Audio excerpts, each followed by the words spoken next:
Well, hello, football fans, and welcome to Trinity Sports Network and our live stream broadcast this evening from Weatherford, Texas, for tonight's 2021 Region 1 District 3 football game featuring your Trojans of Trinity High in Week 8 of our football season.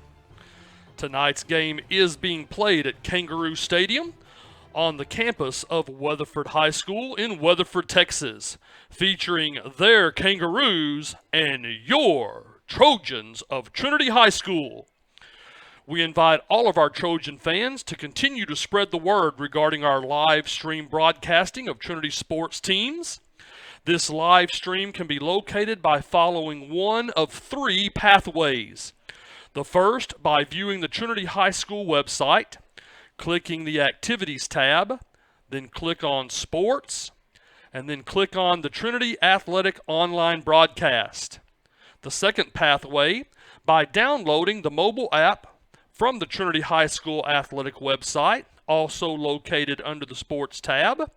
And then the third, by following our Twitter handle at TSN Broadcasts, and that's with an S. And that's our special Twitter handle, if you have Twitter, is TSN Broadcasts. This week, our broadcasting team continues our session entitled Ask the Coach. Through this streaming event, we interview Trojan head coach Chris Jensen, asking the coach to reflect on last week's game, share this week's team mantra, and answer a few non-traditional, non-football related questions from players, colleagues, and fans. Now, sit back, listen, and enjoy this session of Ask the Coach.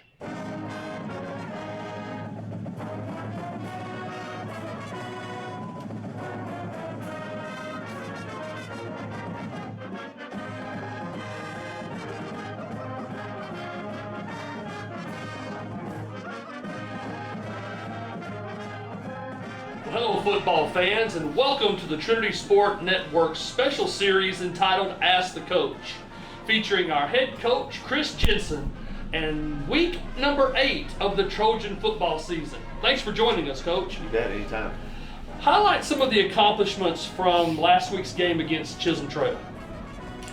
Well, the overall takeaway from that is we were able to get a lot of kids a lot of playing time. Right. And that's something that, you know, all the kids deserve. All the kids work. Nobody works any harder than another kid. Sure. But, you know, when you're playing a tough schedule and having close ball games, sometimes it's tough to get everybody in. Right. And sometimes you don't even come close. This time we were able to get everybody in early. You know, a lot of kids playing in the first half that haven't played much at all, period, much less playing in the first half. Sure. So that's always a lift when you can get everybody some well-deserved playing time. Right, especially on homecoming when everybody's in the house, hopefully, yes, no doubt. and celebrating that special event. So, looking forward, share with us this week's team mantra and your thoughts regarding Weatherford. Well, it's our mantra is count on me. It's one of those things where everybody has a job, and we just want you to be the type of guy who can be counted on. You know, that's a lesson they'll pay off, you know, for the rest of their lives. Be someone who can be counted on as a husband, a father, an employee, whatever it may be. Be that type of guy. So that's kind of where we decided to go with the theme of the week. And it's just the bottom line. You have 2 undefeated teams in district, and one team's not going to be undefeated at the end. So there's motivation right there without us really having to do much. Right. Now, next weekend is Halloween. Do you have any fond memory from or any current traditions related to the event? Well, no one fond memory. I just remember when my girls were little, my daughters were younger, and no matter, as long as we didn't have a game that night, no matter how late we got home from practice or whatever it may be, we would always, you know, take that walk around the neighborhood with those girls, right. With our daughters, and it was always fun to see their eyes light up. And now we've gotten more into the girls are gone, and we have a really neat neighborhood where we're just handing out candy. Okay. All right. Fun stuff. So, wanted to offer you an opportunity. Any shout outs that you would like to send out this week? Yes, Coach Longy, Coach Adam, and our volleyball team. I know they suffered a tough one the other night, but we're pulling for them to fight to get in the playoffs. They're going to be hard to beat if they can get in the playoffs. They'll be tough to deal with. Yeah, very talented group of young ladies. Thank you, Coach. And thanks to all of you, our football fans, for joining us for this special pre-game segment featuring Coach Chris Jensen. Now sit back and enjoy the conclusion of our pre-game broadcast as we prepare for the kickoff between the Kangaroos of Weatherford High and your Trojans of Trinity High School.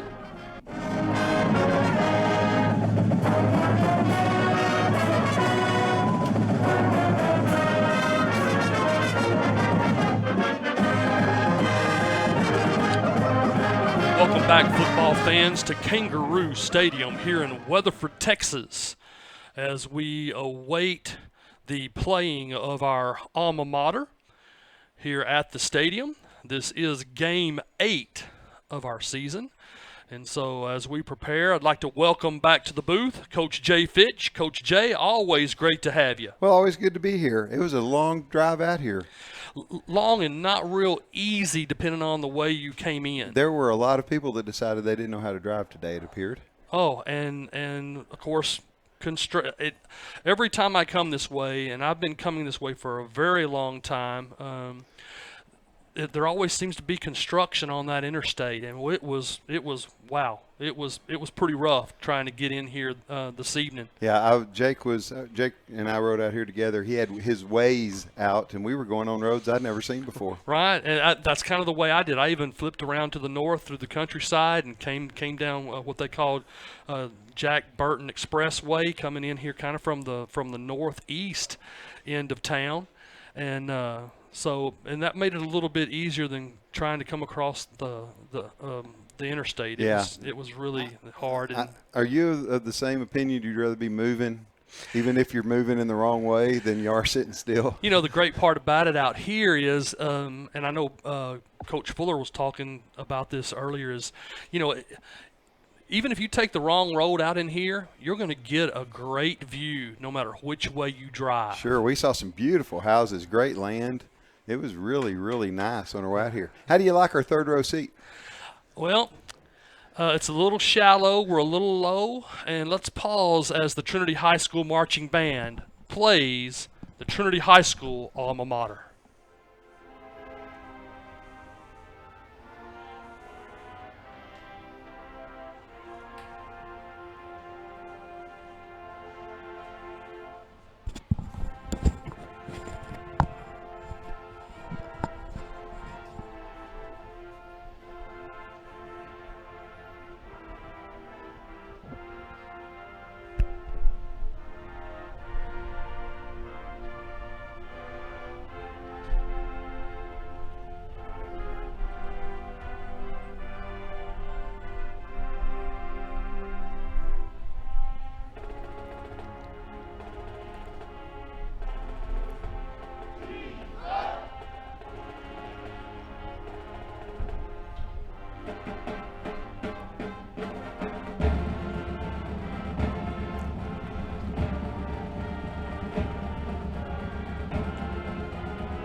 The Trinity High School Marching Band, under the direction of Mr. Mario Casanova, with the Trinity High School alma mater.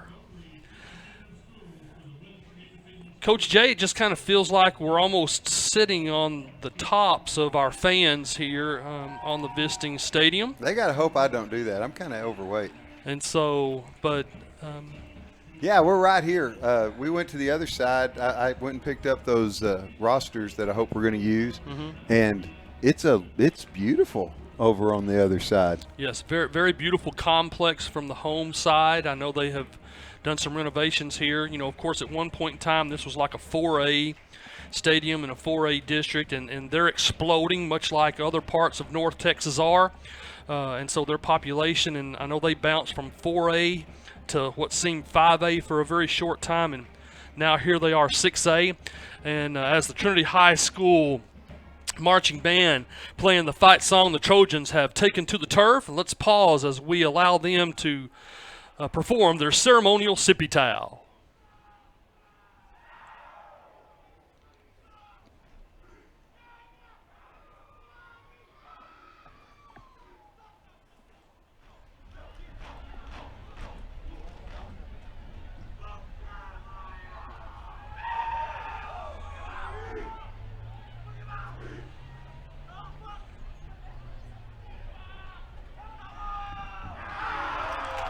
The Trojans of Trinity High School and their celebratory sippy towel as we get ready to conclude our pregame ceremonies here at Kangaroo Stadium. Damon, I imagine Weatherford's going to continue to grow because Alito's not going to let anybody go to their high school. No, and it makes you wonder, between the two you have Willow Park and Hudson Oaks. And these are two communities that them themselves within are exploding, and you go, okay, now really what's going to happen there? They're going to try to split and, feed into either Alito or Weatherford, or will we one day possibly see some sort of independent school district come out of those two communities? You could possibly, but Alito is going to rename themselves Alito Park. And they'll set the 5A numbers based on them if we watch out. Well, we turn our attention to the midfield stripe. There the captains for tonight's game are gathering. Let's look at the Trojans. Number 5, Javius Lyons. Number 25, Daniel Munoz. Number 35, Paul Divson. And number 82, Ahmed El Habib. The captains for the Trojans of Trinity High meeting at midfield. Here is the coin toss by the head official.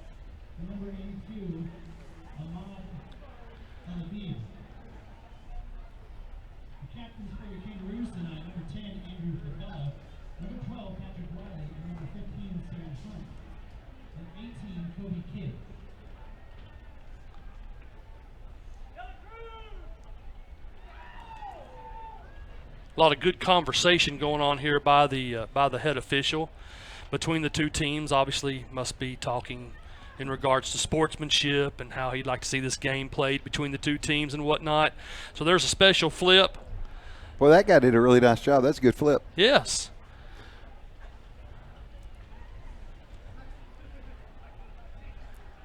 And so just to remind our viewers, you are watching this from the visitors' stands, and the Kangaroos have won the toss here at tonight's game, and they have elected to receive right off the bat here in the first half. So the Trojan special teams will take the field following the national anthem. And so as our pregame rituals come to completion here at Kangaroo Stadium, we wait for the Kangaroos to hop onto the turf and exit their blow-up. And that will be followed by, I'm sure, the playing of our national anthem by the Weatherford High School band, but we'll pause momentarily to see if there's any other special performances this evening. Your thoughts initially right here, Coach Jay, before kickoff? Well, Weatherford's undefeated in district. They're 4-0, and you just don't know anything about them because the teams they've beaten are the teams that are the lower echelon schools in the district, but you can never underestimate the value of a win. Right. The more times you win, the more times you expect to win. Exactly. We're at Weatherford. We've played out here before, and it's a really difficult place to play. They do a really nice job scheming for what Trinity does. Right. They look to me to be physically bigger than I've seen them in the past. Yes. So they're gonna create some difficulties. We'll just have to see how Trinity's game plan looks for them. I was talking to one of the coaches. They said this may be the fastest game ever, because Weatherford likes to keep it on the ground. We know Trinity likes to keep it on the ground, so right. we may have a running clock. Okay. All right. Well, as the Kangaroos have arrived here at the stadium, they will take their position on the adjacent sideline, and this will be followed by the national anthem. So at this time, we'd like to pause and direct your attention to the field of play, where respectfully we ask all, ladies and gentlemen, here at home or abroad, to pause and honor this great nation. By honoring America, we invite you to sing along for the playing of our national anthem.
So if you're just joining us, football fans, we want to welcome you to Kangaroo Stadium in Weatherford, Texas, 20 to 30 minutes west of the Metroplex, just off of Interstate 20, featuring the Kangaroos of Weatherford High and your Trojans of Trinity High. The Kangaroos did win the toss. They have elected to receive. And so the Trojans special team comes on to kick the ball away here as we prepare for kickoff of Game 8 in this week's field of competition. Wonder if Trinity's defense is going to take that personally. I kind of hope they take it a little bit personal, Coach Jay, because the way they've been playing over the last couple of weeks, I think they could come out and make a real strong statement as to who defensively is going to be better on the turf this evening. I think so. Be interesting to see how this works. I don't see where wind is much of a factor. There's a little bit of wind blowing. Was that out of the north? Up there looking at the flags on the opposite side. What wind there is, Trinity has to their back. Let me see. See if I can.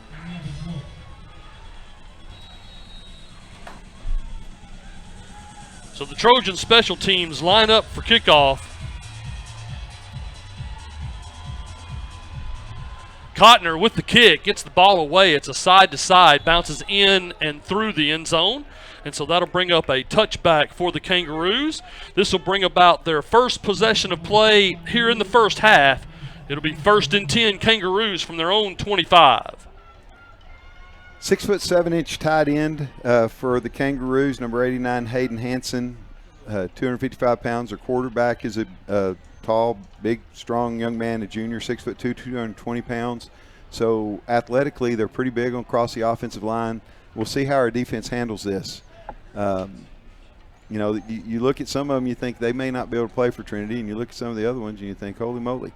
They're immediately going to swing and gate. And it looks like Trinity calls a timeout before we even start. And honestly, I'm not surprised. I believe head coach here is Aubrey Sims. Believe it or not, I know Aubrey for some past history in regards to football with my nephews.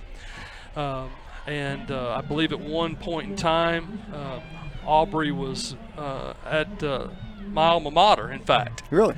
And so he is known as a very creative offensive coordinator. A little trickery, huh? And so we could see all sorts of different things come out of the package this evening. Well, that's a team coming out, getting the ball, going for a trick play to start the game as a team's going to be playing to win. So it'll be interesting to see how they do. They're not just trying to survive. They send the big quarterback to start. He bounces off a couple tacklers. Still on his feet. He advances the ball up to and across the 30-yard line. Looks like it'll be a gain of about 6 on the play. Bring up a 2nd and 4 for the Kangaroos. We'll call it 2nd and 3 now that we have the spot from the Kangaroo 32-yard line. That's a nice run. You're going to have to stay through his hips. You don't want to try to take him on too high. He's kind of tree-trunked legs. I don't know if I want to go through his knees so much. So we're going to see a lot of run from them, passing to the tight end. A couple guys on the outside. So on 2nd down, the quarterback takes the snap. They're in a shotgun formation if you're watching at home. Twins was to the far side, split receiver to the near side. They hand the ball off to the back, and he stopped for a gain of what looks to be maybe a yard. It's going to be 3rd and a long 2 for the Kangaroos from their own 33-yard line. I think that's Braden Bork. I think he had some kind of all-district honors last year as a running back. They're talented. 89 probably going to move in motion on this. Let's see what we do here. Nope, just so it's straight Twins. power. Yep, to the near side. They hand it off to the back, and he's going to scamper forward. Looks like he's going to have sufficient enough yardage for a Kangaroo 1st down.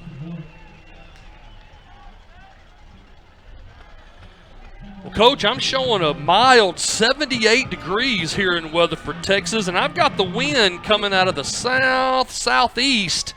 With the flags blowing very similar in that direction. In the stadium here, of course, setting east to west or west to east as you're looking. If you're looking at home, from left to right is west to east. So 1st and 10 Kangaroos, man in motion, shotgun formation. They go back to the back, handing it off. He comes to the right, scampers back to the left. He's going to advance the ball up to and around the 40-yard line. Going to be a gain of 4 on the play. It's going to be 2nd and 6. Kangaroos from their own 40-yard line. There's a lot of Trinity players not suited up tonight. I can't really tell who all it is. Trinity traditionally does not put their jerseys on guys that are injured, but Trinity's under 75 guys suited tonight, which is a low number for them. Weatherford's off to a really nice start. So the Kangaroos advancing the ball out across the 45. Looks like they're spotting it at the 47. That'll be sufficient enough yardage for another Kangaroo 1st down. So the Kangaroos breaking the offensive sideline huddle. We have trips this side to our side. Split receiver to the far, single back, shotgun formation. Quarterback, don't know. Kind of hard to tell. Haven't picked anything up as far as any gives yet. Quarterback takes the snap, calls his own number. He's hit behind the line of scrimmage, be a loss of 2 on the play. That's going to bring up a 2nd and 12 for the Kangaroos from their own 45. Really quick penetration, it appeared that time, and I believe that was Ola Fakailowatonga that got through there quick, got on his feet, and then the cavalry came. So again, they go back to a very similar formation. Trips to the near side, our visiting side here at the stadium. Single back receiver. I believe that's a tight end on the far side. He's in motion now. Unbalanced this way. Here's the snap. It's going to be a handoff again to the scat back of the Kangaroos. He's going to advance the ball up to almost the midfield stripe. Be a gain of almost 5 on the play. That's going to bring up a 3rd and 7 They're here going quick, for it the appears. Kangaroos. Yep. On 3rd down, quick offense. They look for the slot. Second. He has it. Oh, they get a block to the outside. He's up the sideline to the 40, now to the 35, scampering down the side, and he'll finally be forced out of bounds in Trojan territory at the Trojan 31-yard line. They were looking for a double pass. That one of their receivers out here didn't get the memo. Ended up just being a real nice screen play. Awareness, being able to line up quick. Weatherford has a really good plan starting out, and as I said, at Weatherford, they do some things to make you a little bit anxious. Yes, they do. Now we've got Twins to the far side, split receiver near. Offset really with a wing to the far side. Still have a single back. Quarterback tends to be in shotgun formation a majority of the time, although I believe we've seen him go under center at least once. On that last play to try to throw a double pass. 1st and 10 here from the 31. They give it to the back. He scampers to this side. Looks like he's going to be brought down at the line of scrimmage. It'll be no gain on the play for the Kangaroos. That'll bring up a 2nd and 10 from their own 31. It's a good job by David Longy getting a piece of that. They looked like they had some yards to the outside. It appears the tail may be in their offensive line, not in their backfield. I'll watch for a second, see if I can give you all some insight as to what we're seeing. So they always go no huddle. The offense is called from the sideline. We've got double twins here in a very shallow, tight position. Now we've got some movement to the outside. Shotgun. Quarterback takes a snap, drops back. He's under pressure. He's going to tuck it. He's going to roll up, and he's going to be caught down from behind. Going to be a gain of 3 on the play. That's going to bring up a 3rd and 7 for the Kangaroos from their own 23, from the Trojan 23-yard line. Eating up a lot of clock. Again, playing defense with their offense, keeping Trinity off the field.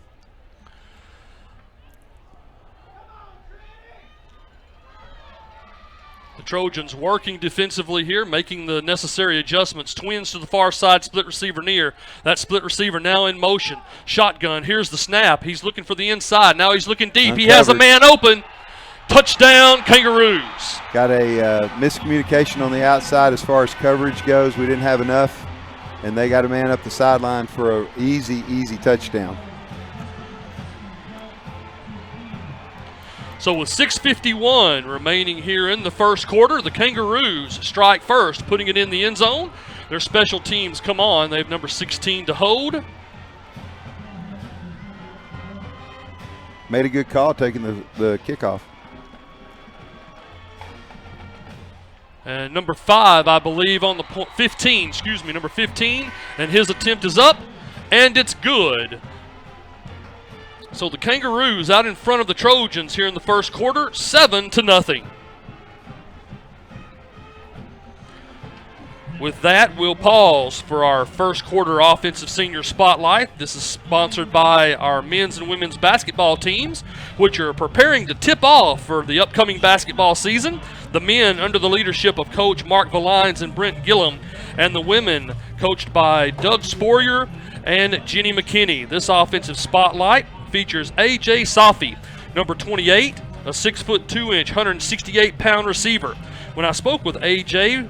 regarding his plans following graduation, he stated that he desires to attend the University of North Texas, and presently he is undecided with his major. So best of luck to A.J.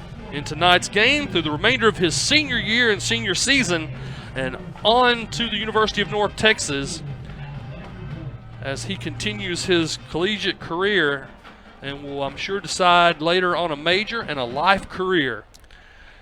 So we return to the field of play. The Kangaroos teeing the football up, number 54. The kicker for the Kangaroos. The Trojans standing just inside their 20-yard line. That looks like number 5, Javius Lyons.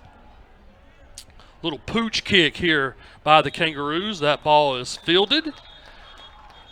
And so the Trojans will take over their first possession of play here in the first half. It'll be 1st and 10 Trojans from their own 28-yard line. Should be able to get it out to the 33. I think they were offsides. We're going to take 5 additional yards with that. Offside. Kick it, 5 yards. First down. So the officials will mark off 5 additional yards for their special teams being offsides. That'll move it out to the 33-yard line. It'll be 1st and 10 Trojans. Ollie Gordon's going to be at tailback, it appears. They're still trying to get Gary Maddox completely healthy. I think he had a bit of a shoulder issue that against North Crowley. There's no need to take a chance, rush anything, get him back. Trojans break the offensive huddle. Cade Bartholomew quarterbacking for the Trojans. He gives it to number 2, Ollie Gordon. Gordon is up the right side. He's across midfield, across the 45, and he's going to advance the ball deep into Kangaroo territory down to their 43-yard line. 1st and 10 Trojans. He ran that with attitude. That was a big boy football run right there. That was a really nice job. Young man really making a point here offensively. I know our defense down here on the track working diligently to make the corrections they're going to need for their next defensive possession. The Trojans break the offensive huddle again. Number 12, Cade Bartholomew quarterbacking for the Trojans. Man in motion, I formation. Here's the snap. It's a handoff to Gordon again over the right side up the middle, 35-30. He's touched and finally brought down with a toe tackle down near the 25. We're going to call it the 26, and once again, that'll be sufficient enough yardage for another Trojan first down. Not a lot of beef on the defensive front for Weatherford. We're getting some really good push and running again with attitude on the attack. They've got 11 guys within 7 yards. We saw the same thing from North Crowley. We might get a shot later. Trojans break the huddle again. I formation, man in motion, split receiver this side. Here's a toss again to Gordon. He's across the 25 down to the 20, ducking his head. He's going to advance the ball down near the 23-yard line. That's going to be about a pickup of, I believe, 8 on the play. That's going to bring up a 2nd and 2 for the Trojans as they are just eating up the green turf here at Kangaroo Stadium, Coach. They sure are. Weatherford took a chance. They ran a stunt through what we would call C-gap. That's where our power run goes most of the time. Great call on that. We happened to be running toss outside. We got leverage and were able to get a quick 8. Twins to the far side, man in motion, single back receiver. There's a fake to Gordon. They hand it off to the fullback. He muscles his way up across and to the 15-yard line. That's going to be sufficient enough for another Trojan first down. A little bit muddy on that. The correction on that is Buddy came across kind of flat. You want him to be working up into the line of scrimmage, his shoulders not turned to the sideline. And I'm sure on film that'll be pointed out pretty quickly. They'll get that corrected for next week, Trojans maybe before the half's over. Break the offensive huddle, I formation. Here's the snap. A whistle, looks like a flag prior to the snap. Somebody flinched. Indication by our head official it's going to be a procedural penalty being charged to the Trojan offense, so they'll move the ball back 5, mark it at the 20. It'll bring up a 1st and 15 for the Trojans, who are moving somewhat quickly offensively, I think, Coach Jay, than maybe what we've seen in the past.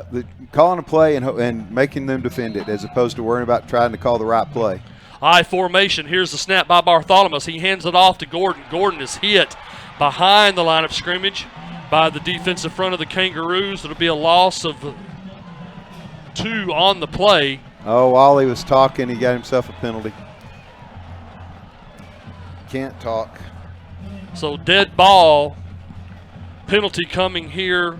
So we went from first down at the 15-yard line. We got a penalty, and now we're going to get an unsportsmanlike conduct penalty and go back 15 more. Be careful, too. You get eliminated. Exactly. So now we're at 2nd down and a mile and a half. Right, so you get 15 marked off plus a loss of a down, if I'm not mistaken here, Coach. You're correct. We need 32. So 2nd and 32 here for the Trojans from the Kangaroo 37-yard line. Break the offensive huddle. Bartholomew in a shotgun formation. Twins to the far side. He fakes on the give. It's going to be a little screen here to Gordon. He's going to take an inside step. He's down the sideline to the 25, and he'll finally be knocked out of bounds by the Kangaroos. And now another dead ball flag coming in. I don't know exactly what happened. Yeah, there's a couple of Kangaroos over here, and they are deep inside the Trojan sideline. I don't know what happened. That's kind of interesting. I was behind the play. I was watching to see what's happened at the point of attack.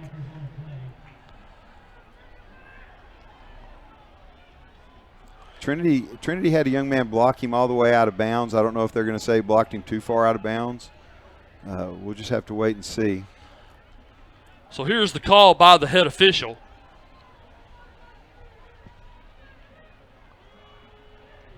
Dead ball foul. Unsportsmanlike conduct. Number 55, Trinity. That's going to be 15 yards. 3rd down. Okay. So we've got some country officials out here that are going to call everything. We need to make sure we do a better job of not letting that happen. So they're going to mark off 15 additional yards here against the Trojans. I don't have a 3rd and 28 play on my script. 3rd and 35 play. Gee, Willikers. Yep, 3rd and 35 yards here for the Trojans from the Kangaroo 40. We are going the wrong direction, Coach, and way behind the chains at this point. Bartholomew under center, takes a snap, drops back. He's looking deep. He has a man. Oh, but that ball is just going to be slightly overthrown and out of the reach of number 18, and it'll fall incomplete for the Trojans. That's a drive gone wrong right there. We should have gone ahead and punched that in. Two unsportsmanlike conduct penalties. Had an opportunity on that throw. Cade just let it air out a little bit. Remember, we've got a little bit of wind to our back. I don't know if he made that adjustment. Defense is going to have to get a stop right here. That was a big momentum drive for Weatherford. So the special teams come on here for the Trojans to punt number 91, Cotner. Kangaroos standing down at their own 10. Here's the snap. The ball is pooched. It's going to be pooched short. It's going to bounce around the 13. Takes another Trojan bounce, stays in bounds, and that ball is going to be blown dead inside or around the 5-yard line. 5-yard line. Good kick. That's a good job of taking something off. So the Trojans, special teams, good work here as the Kangaroos will take their second possession of play here in the first half. It'll be 1st and 10 for the Kangaroos from their own 5-yard line. So we'll see exactly what we've got here defensively, Coach, as they come out for the second possession. Again, the Kangaroos in a Twins look to the far side. Split receiver near, shotgun formation with a lone back. Man in motion, slot receiver. It's a keep by the quarterback, and he's around the far end. He's up the sideline, the 15, the 20. Now he's down to the 30. He's going to cross the 40. He's across midfield stride. He's on a run, and he's finally knocked out of bounds by the Trojans. Trinity's not real disciplined over on that far side. They're running what's called a zone read. Trinity's has one guy that they are reading, and if he turns his shoulders to the inside, quarterback's pulling it and he's off. Trinity does not have a second guy out there to make that play. So the Kangaroos advance the ball from their 5 inside the Trojans' 45. It's a hurry up. Trips to this side. Here's the pass. He's wide open, and it's just beyond the grasp, and it falls incomplete for the Kangaroos. That was the play they tried to run a minute ago, and Seven pulled it down and ran with it. Second time they've been under center, second time they've run that play. Again, as we spoke about early, be ready. Head coach here for the Kangaroos is known to have a very unique, creative offensive package, and so that's not the last time that we'll see that play. So 2nd and 10 for the Kangaroos from the Trojans' 44-yard line. Is he kind of Bob Wager-esque as far as doing a whole lot of stuff? Yeah. Martin's coach? Yes, and my experience watching the team, Grandview won a couple of state championships down there recently, and so it's. Why would he leave that? Well, that's a pretty good place. Little 2A, 3A school. You know how okay. We'll go back. Let's talk history. Okay. There was a point in time where I was coaching a little football down in a place called Toller, home of the Rattlers. And I believe you were somewhere called Whitney, home of the Wildcats. Yeah, it's a great place to be from. And so, it's got a great lake down there. Yeah, no doubt. A lot of great places, but your talent in small schools, as you know, it kind of is like a pendulum. It's back and forth and not always as consistent as, say, your skill talent at the 6A level. Well, we drove through Grandview. It's growing. It's got some really nice growth. Yes. Actually growing on the east side of 35. Kind of shocking. Oh, it's fixing to grow on both sides. They got 400 homes coming in on the west side that they're getting ready to break ground on. So the quarterback takes a snap, drops back. He looks cross field.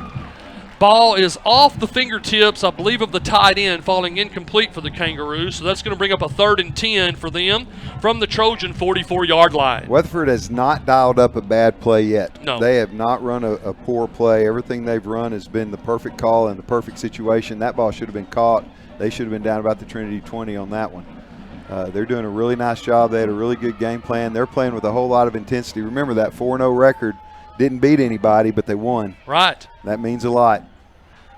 And, of course, like any team, they want to hold on to that 4-0 record, make it 5-0. So we got a shallow trips to this side. It's a quick pitch to the slot back, and he's hit up near the line of scrimmage. It'll be no gain on this little trick play. So that's going to bring up a 4th and 10 for the Kangaroos. I think they're probably going for it. You're up by 7. Many things have worked up to this point. What's your call? I don't know. It's going to have to be something in the air, maybe some kind of screen, something through the middle of the field. Split receivers both ways. They got us offsides. They got us offsides. And they've also, here's a long ball, and that's going to be off the fingertips, falling incomplete. But we're going to have an offsides penalty, I believe, on the Trojan defense. Probably could have had an offensive interference on that as well. They got a pretty good straight arm to move Dean back to the inside. You know, that's something I haven't seen much this year. Our defense has been real disciplined, not falling for that. Just got a little bit anxious over there on 4th down. We need to stop here. That makes it a very makeable down. I wouldn't be shocked to see quarterback power, 6'2", 220. 4th and 5, Kangaroos from the Trojan 39-yard line. Quarterback is known to tuck it and run. We'll see what happens here. It's a big 4th down for the Trojan defense. Man in motion, fakes the give. He's looking to pass. He's swinging out. The ball is in the air. That's going to be over the head, falling incomplete, and so the ball will go over on down to the Trojans. This will bring up the Trojans' second possession of play here in the first half. So it'll be 1st and 10, the Trojans from their own 39-yard line. Trojans don't need to take the bait. They need to just kind of settle down. They were moving the ball well. Be quiet, get back to the huddle, run another play. 3 minutes remaining here.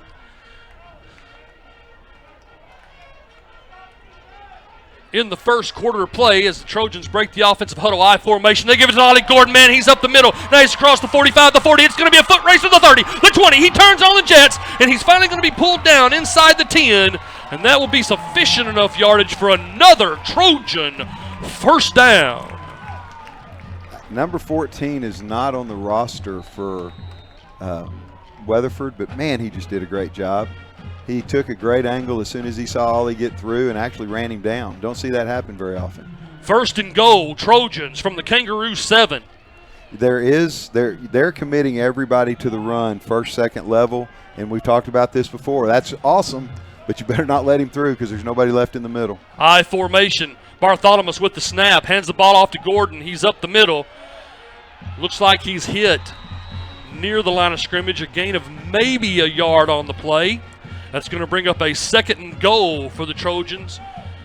We're going to say just inside the 7-yard line. See some whining going on from defensive end over here. He's getting blocked every time, and it's always a hold. And it might be, but goodness. The clock continues to tick. 2 minutes here and counting in the first quarter. Bartholomew with the snap, pitches it out to number 2, Gordon. He's around the far end. He takes a jab, starts to cut back, and then he's dragged down to the turf. I believe that's going to be no gain on the play from our viewpoint here. So that's going to bring up a 3rd and goal for the Trojans from the Kangaroo 7-yard line. You know, on that one, just go ahead and get 2 or 3 yards. Give yourself a chance on for 2 downs. You don't have to score on every play. So it's 3rd down for the Trojans. 2 plays to punch it in. They break the offensive huddle, I formation. Bartholomew takes the snap, fakes the handoff to Gordon, passes to the fullback, and he's in for a Trojan touchdown. It's a good fake. That was a really nice fake. Buddy did a good job taking his time, working through the trash and getting out into the flat. Very, very good fake. Held it long enough to sell it to the defense, didn't get in a hurry. There was somebody there that could have caused a problem. Well executed by Cade Bartholomew on that one. So the special teams come on the turf for the point attempt after. Here's the snap. The hold by Bartholomew. The attempt is up, and it's good. So with 1 minute and 11 seconds remaining in the first quarter, the Trojans strike, tying the ball game up at 7. With that, let's pause for another first quarter spotlight. And starting this week, Coach Fuller, our producer, we're going to spotlight some special individuals. These individuals, at least here in the second quarter, our Trinity Sports Network is proud to spotlight one of our Troyans. And so our first quarter spotlight here is sponsored by the gymnastics team that's coached by Coach Becky Smith and Travis Coburn. This Troyan spotlight features Emily Espinoza. Emily is the captain of the Troyans. She is a 3-year letterman with the Troyans, and when talking with Emily about her plans following graduation, Emily states that she desires to attend Baylor University to major in nursing while pursuing her life career in the area of pediatrics, and she wants to continue in professional dance in the collegiate level and maybe even in her adulthood. Cool. Now, So- you may have made some people just kind of flinch. Becky Smith is Becky Shaw, in case anybody's wondering. That's correct. So the Trojan special teams kicking the football away. That ball bounces inside the Kangaroo end zone. That'll be a Kangaroo touchback. So the ball will come out to their 25, and this will bring up their third possession of play. Okay, so we got a good stop on the last series, but we gave up a 50-yard run before it happened. Let's see if we can kind of slow things down, start to gain a little bit of dominance at the line of scrimmage. We have not won the line of scrimmage yet against this group. Now, they've got some big boys across the front. Some of them I don't know that I'd want to see in a Speedo, but they've got some big old boys across the front. First and 10, Kangaroos from their own 25. Man in motion, shotgun formation. The snap, it's hand off to the scat back, and he's going to be brought down, gain of a half a yard here. Oh, and a late dead ball flag coming in. I think there was a punch, and we looked back, and he didn't want to call it, and our number 11 kind of said, what the heck? So let's see what they call right here. So the Trojans already in the first quarter of this ball game have accumulated 2 personal foul penalties. I think it's on them. I don't think it's on Trinity. I think one of the Weatherford guys threw a punch. So a dead ball, unsportsmanlike call charged to the Kangaroo offense. So the official will mark off 15 yards. Fake tough. You gotta understand the fake tough that's got to happen. Weatherford has to talk themselves into being tough to be able to match up the physicality of Trinity. Sometimes that spills over with chippiness. It spills over with late hits. Trinity's got to understand that and not take the bait. So second down for the Kangaroos. Man in motion. Split receiver. I think somebody moved. Whistles and flags prior to the play. I believe he just had his helmet jerked off his head. It appeared. That play doesn't count. He should be able to stay on the field. That's correct. He should. I think they're going to make a change anyway. So the indication by the head official is a procedure penalty being charged to the Kangaroos. That'll back them up 5 more. That's going to put them inside their 10. It's going to be first down for the Kangaroos from their own 8-yard line. That's not the part of Trinity offense I'd be copying. We did that on our first drive. If you're going to do something Trinity does, don't do that. Man in motion for the Kangaroos. Twins to the near side. They take it, give it to the scat back. He's up across the 10-yard line out to the 11.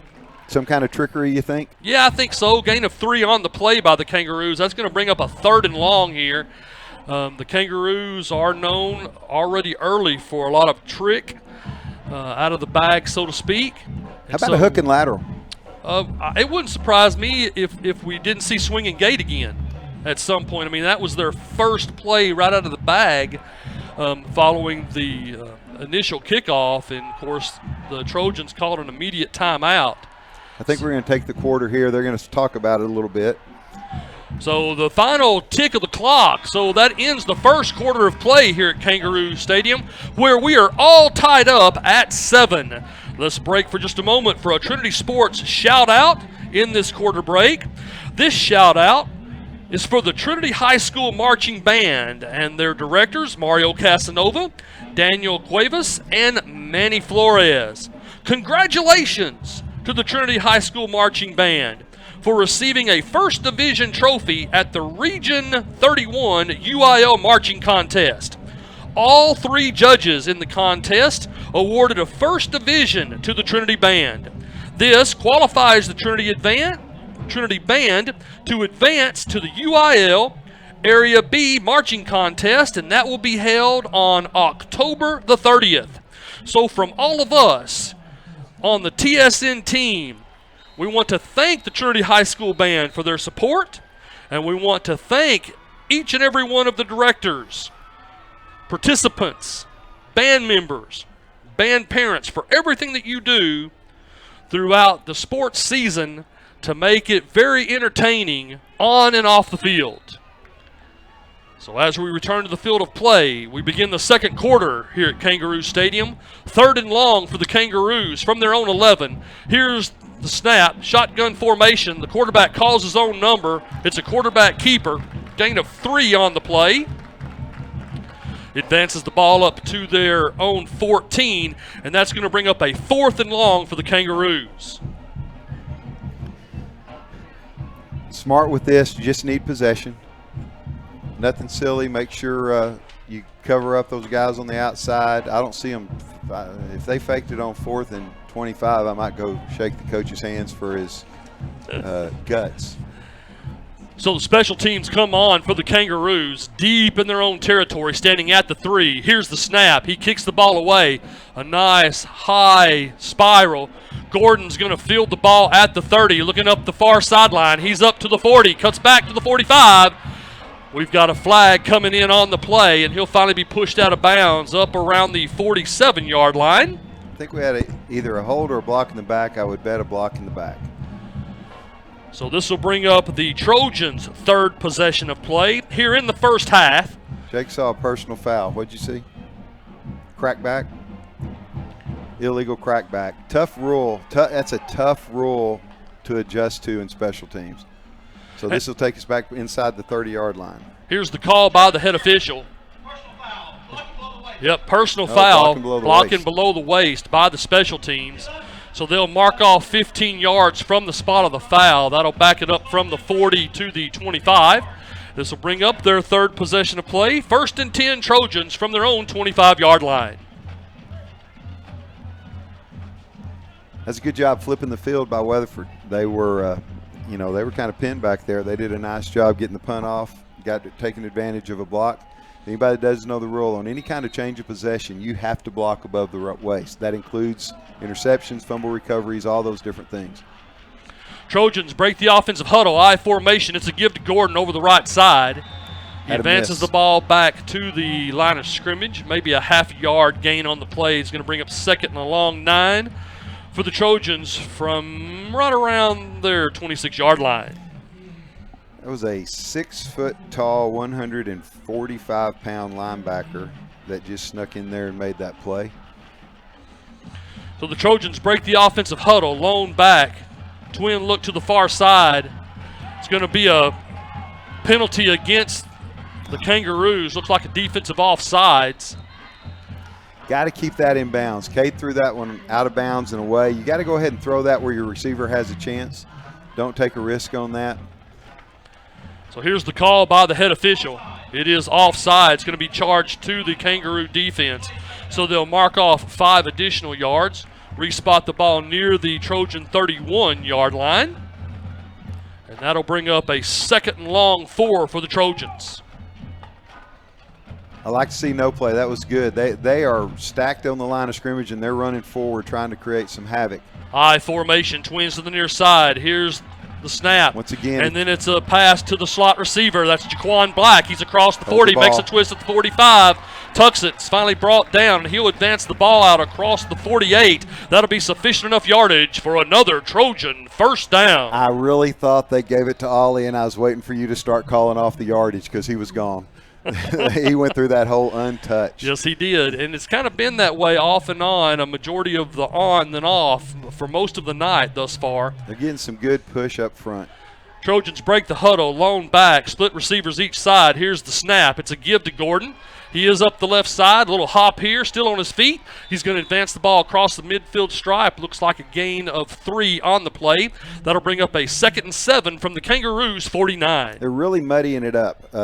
Getting on the ground, just trying to create piles, making it difficult for our line to get any push. They're playing below our pads by doing that, so we really can't get up underneath them and drive them off the ball. If we get through that, there's nothing on the next level, but right now getting through it's been a little bit tough. They are way off the ball. High formation for the Trojans. They take the snap, hand it off to Gordon. Gordon is going to advance the ball down around the Kangaroo 43-yard line. Looks like that'll be just about a half yard short. Nope, the official is going to say that's sufficient enough yardage for another Trojan first down. That was generous. That was a generous spot on that one. So it appears Trinity's going with kind of a 2 tight end set here. They're trying to balance them up, I think. 4-man front. I talked earlier. They don't know if they want to be a 4-man front or a 5-man front. Right. So putting in 2 tight ends, you kind of balance them up some. Trinity went with a different back that time as Keyshawn Berry. So the Trojans on first down elect the single back, hand the ball off, and Berry is hit behind the line of scrimmage, brought down for a loss of a yard. That's going to bring up a 2nd and 11 from the Kangaroo 44.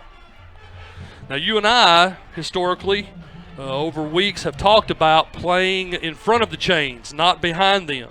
Right. And so I think this is well, you take a risk when you go with a different back, especially when they're playing this aggressive. The thing that Ollie gives you that we kind of overlook is he is a horse. He's a big boy.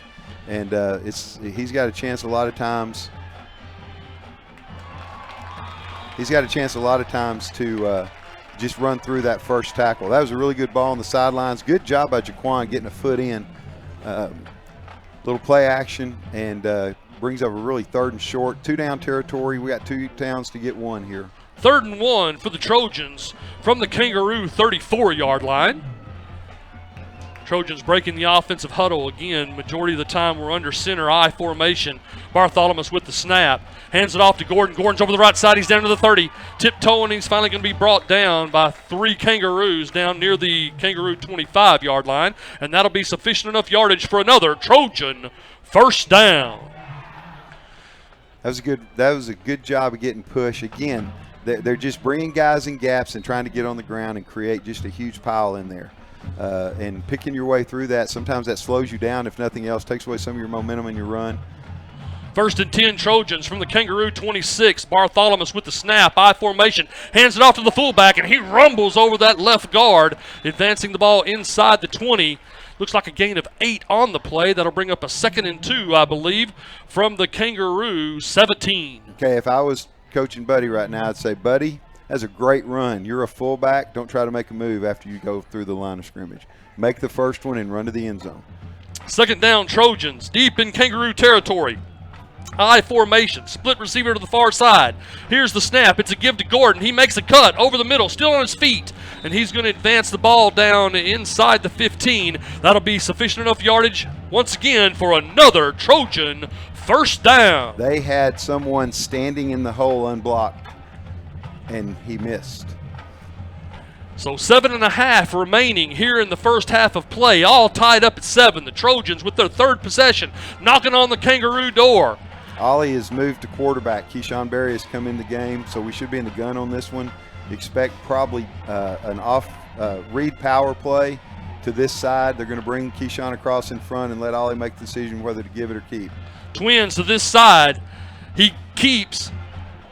And he cuts to the right. He's to the 10, the 5. He drops a shoulder, and he's going to be forced out of bounds. Looks like down around the 2-yard line.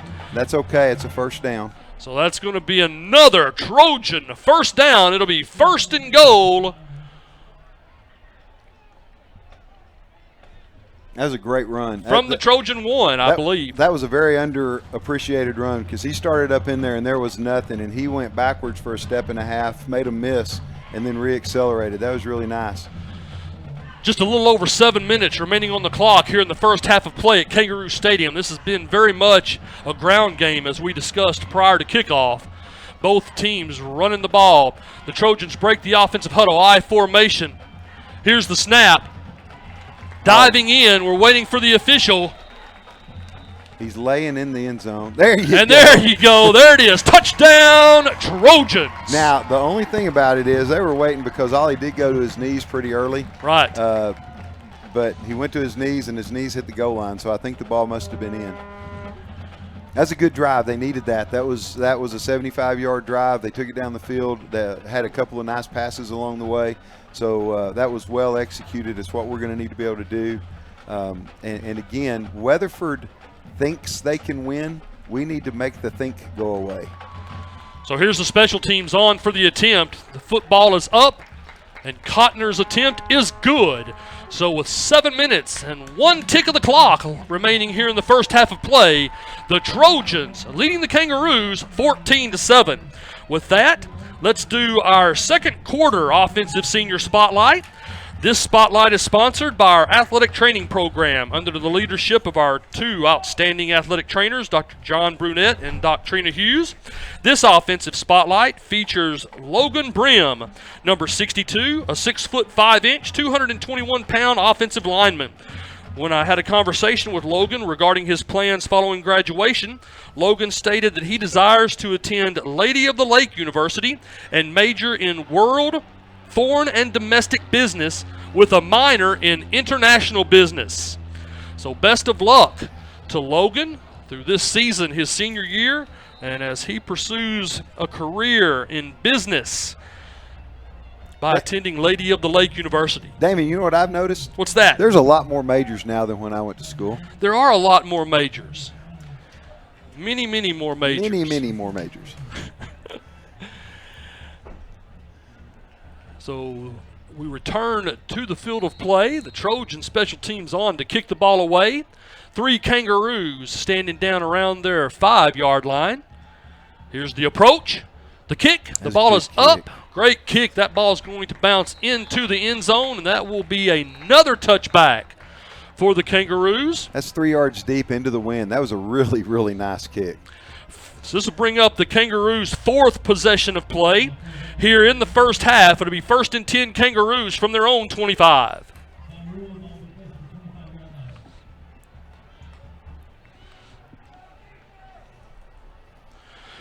So the Trojan defense taking the turf. They've had some outstanding defensive stances the last several weeks. See what they do here on this possession, Coach. I know they gave up more yards in the first quarter than they've given up in the last couple of weeks for the whole game. Weatherford came out with a really, really good plan. Trips to the near side. Quarterback takes a snap, hands the ball off to the scat back. He might have gained 1 here on the play. That's going to bring up a 2nd and 9 for the Kangaroos from their own 26-yard line. You know what I think the message was to the defense, the defensive front? When What's they that? came, slow down. I think they were reacting so quickly that they were running by some things, and I think they just said just slow down. And that makes it a little bit more difficult to read. It just makes everything a little bit easier. Doesn't mean play slower. It just means you don't have to run through your assignment so quickly.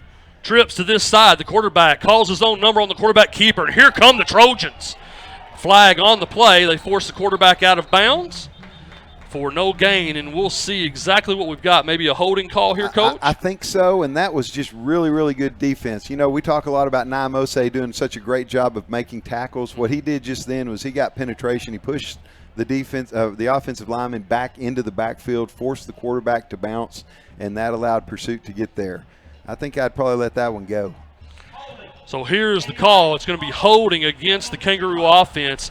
That penalty will be declined due to the loss of yardage on the play. That's going to bring up a 3rd and 12 for the Kangaroos from just shy of their own 24-yard line. This is a big defensive stop. We can get a stop right here and go score. Remember, we get the ball to start the second half. We can kind of put some things in perspective. Kangaroos take the snap. He's rolling to the far side, looking downfield. He's still looking. Here comes pressure, and he's hit and knocked out of bounds. Oh, I don't know who hit whom. He did not go down. He How about that? did not go down. No. That was Kiri Galiati over there, and Kiri came with ready to make a big play, and the quarterback saw him coming. Fourth down. That was a big stop right there. That was really good defense. That's the defense we've been seeing. And again, Trinity doesn't look.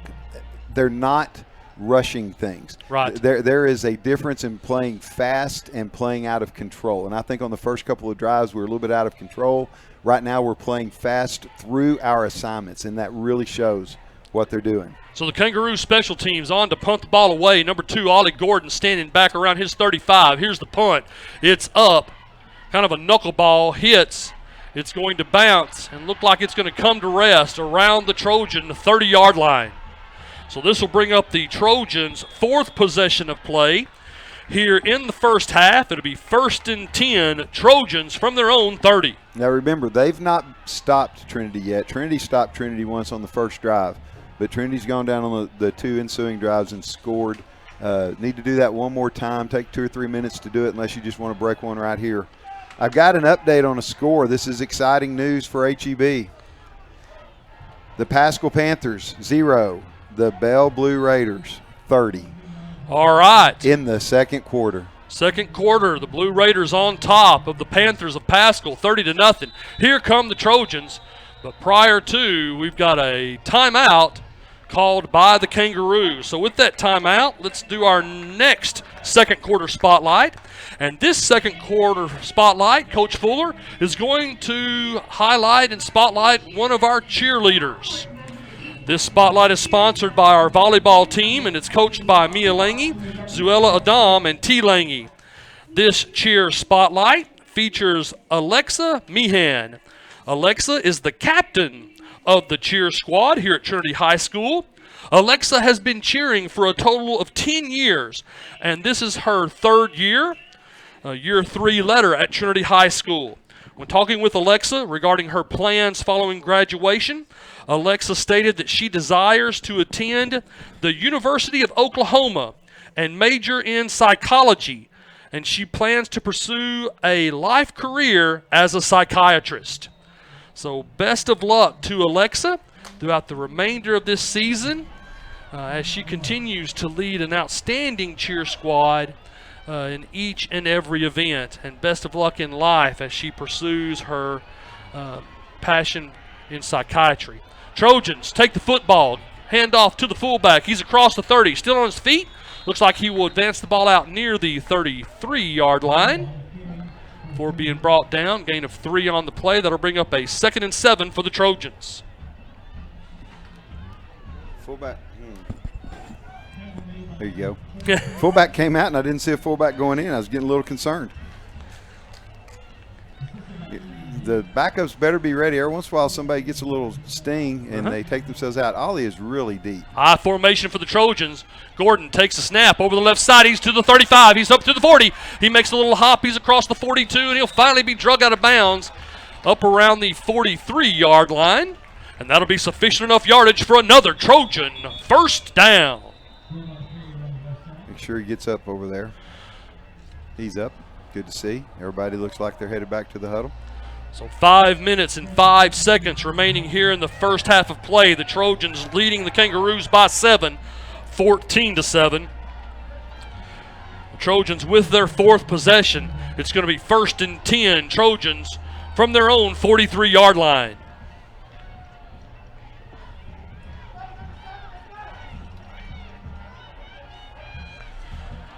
Trojans take the snap, pitch the ball out to number 2, Gordon. He's up to the 45. And a late flag coming in at the end of the play as he's brought down. It's going to be I don't know, maybe a hold. I see somebody having to fix their shirt, so that may be a hold.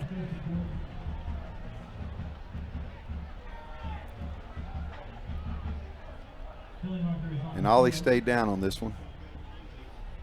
Block in the back. Offense, number 29.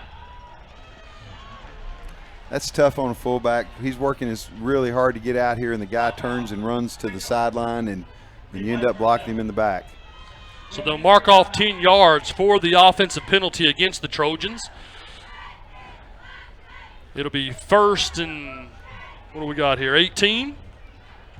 Looks like it. 1st and 18 for the Trojans from their own 35 as the athletic trainers continue to assist number 2, Ollie Gordon, here on the near sidelines. I don't see him looking at any body parts. I don't know if he landed on the ball. That's a possibility. Plus, he may be a little bit tired. We're riding him pretty good. I don't know how many carries he has so far, but he's getting a lot of work, and it's physical. I mean, he's not getting free runs on here. Weatherford's doing a real nice job hitting. So just taking a little bit of a break. Gordon up on his feet, being assisted by the athletic trainers, taking a big swig, stretching himself out as he moves to the sideline. And so we'll continue play here at Kangaroo Stadium with just under 5 minutes remaining in the first half. The Trojans with the football.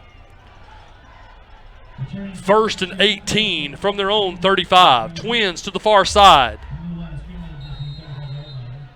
See if we throw some play action right here. Keyshawn's deep as well. Trojans break the offensive huddle, I formation. Here's the snap. It's a give to the fullback, and he ducks those shoulders and advances the ball up near the original line of scrimmage. It's a really nice run. Good job. Gain of 7 on the play. That's going to bring up a 2nd and 11. The Trojans working from behind the chains. Doing a good job, though, taking care of business and eating up grass with each possession and each down. Split receivers here by the Trojans as they break the offensive huddle. This time we're in a shotgun formation, single back in the backfield. Here's the snap by Bartholomew. He looks to the right. He fakes. Then he passes. It's going to be caught and pulled in by the receiver, and he's going to be finally pushed out of bounds in Kangaroo territory, and that will be sufficient enough yardage for another Trojan first down. That Weatherford got a hand on that. Good concentration by Hector Valdez as he makes that catch on the outside. That was a stop and go and stop, and I don't know exactly what we call that, but that is a called play to try to get the cornerback running after you do the stop and go. Didn't get the offside call. Need to make sure we make this play. What a nice catch. And we do. It's pulled in by the Trojans, and that's going to be another first down as the Trojans advance the ball deep into Kangaroo territory. It'll be 1st and 10 Trojans from the Kangaroo 20-yard line. We did not get the offsides call on that. Nasir Allah did a really nice job going up and get the ball. And remember earlier, Cade threw that out of bounds. Didn't give the receiver a chance. That time he put it over there. I don't know if he was in bounds, but the referee said he was, so he was in bounds. So just a little under 4 minutes, and the clock continues to tick as the Trojans on their 4th possession of play. 1st and 10 from the Kangaroo 20. They hand it off to number 2, there. Gordon, 15, 10, 5, and Gordon is in for another Trojan touchdown. Nobody there. Again, they had everybody walked up on the line of scrimmage. Nobody, no safety, no second level, and once you split that offensive line, split the defensive line, there's nothing there. That was a walk-in. Damon, you could have scored. I could have scored. I think so. I think I could. You might have had to break a tackle about the 5, but I think you could have scored. All right, well, the special teams come on the field. Bartholomew to hold. Cotner with the attempt. Here's the snap. Ball is up. And the indication by the officiating crew is it's good.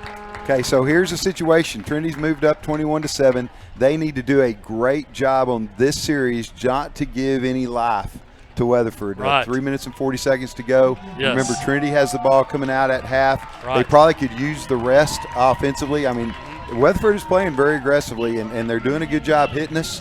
But this series right here, quick off the field, and again, maybe Trinity goes to their 2 minute and tries to get us a quick one off of this. We have a timeout left. I can't see on the scoreboard what we have. Maybe 2.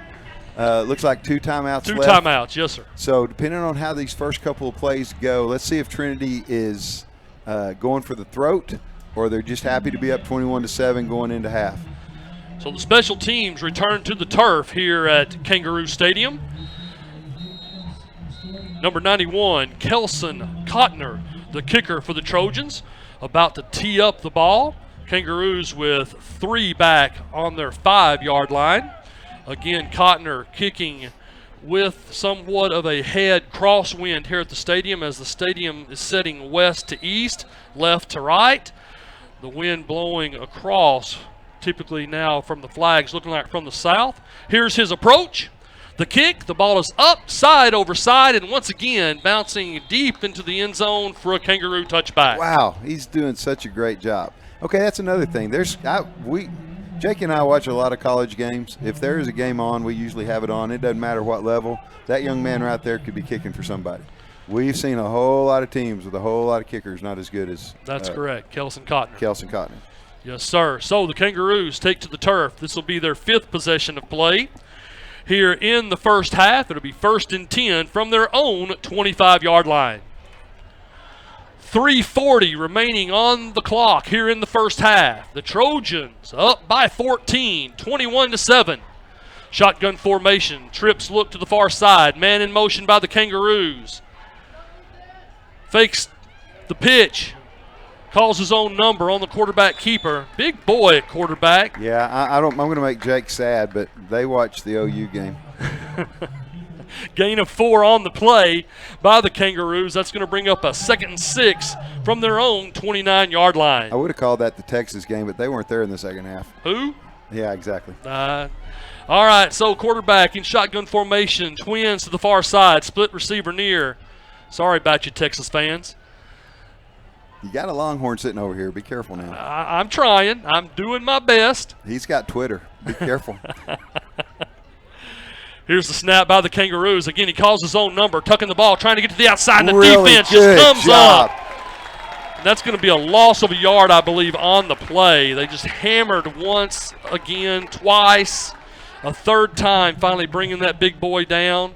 And so that's going to bring up a big third down play here for the defense. That's Tavo Asaeli, and if anybody wants to see how we're teaching kids to tackle right now, that was a great picture. He was low through the hips. May not have got his head behind, but he was not trying to go head hunt. That was just a good tackle, good play. Wish he'd have brought his arms. So, Coach, I have double duty tonight. I'm going to let you bring this one on in, and I'm going to prepare for our halftime festivities. That sounds like a deal. We got a flag down on this. Quarterback rolls out to the right. He throws for a first down out to about the 37-yard line. It's a really good ball. Flag comes down late. I don't know exactly what we're going to see. And, again, can't have Trinity can't give anything away to allow them to start to move down the field. Let's see what we have on the call.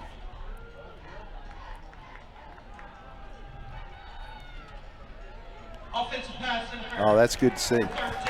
Okay, somebody was blocking down the field to open that receiver up. You don't see that called all the time, but that was a nice call for Trinity. That's going to cause third down and about 22, 23. And again, 2:13. Kind of surprised Trinity's not using their timeouts to see if they can get some clock here to go try to score at the end of the half. 2nd and 23. You know, that's 3rd and 23. Not a big I'm going to go get a first down play. And then just as I say that, Coach Jensen calls a timeout. So there's 2:05 right now left here in the second quarter. Trinity calls timeout.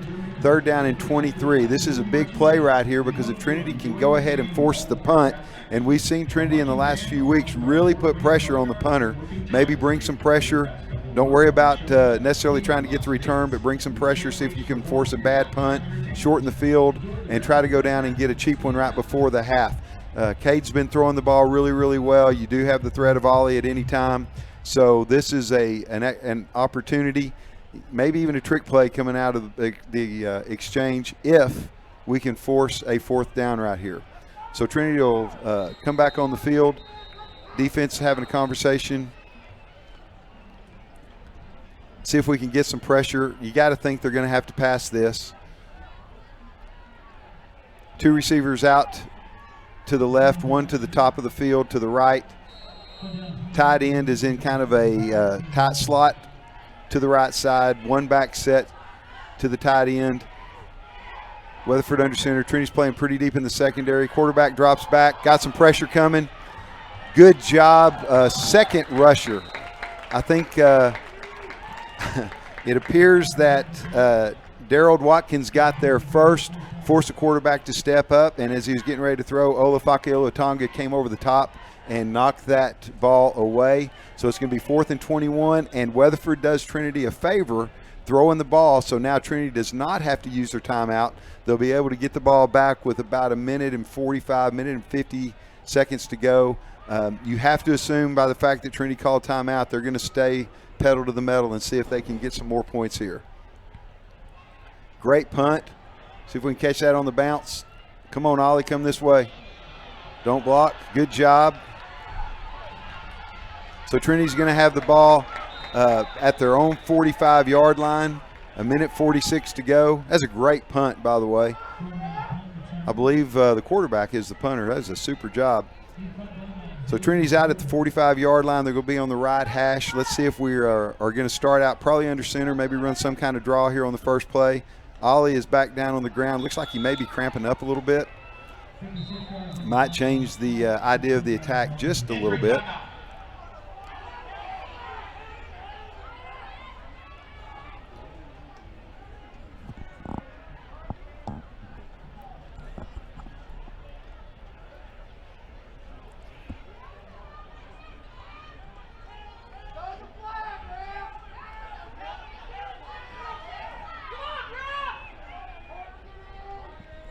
As they look over, Ollie Gordon, Trinity's got their group offense huddled up around Coach Jensen.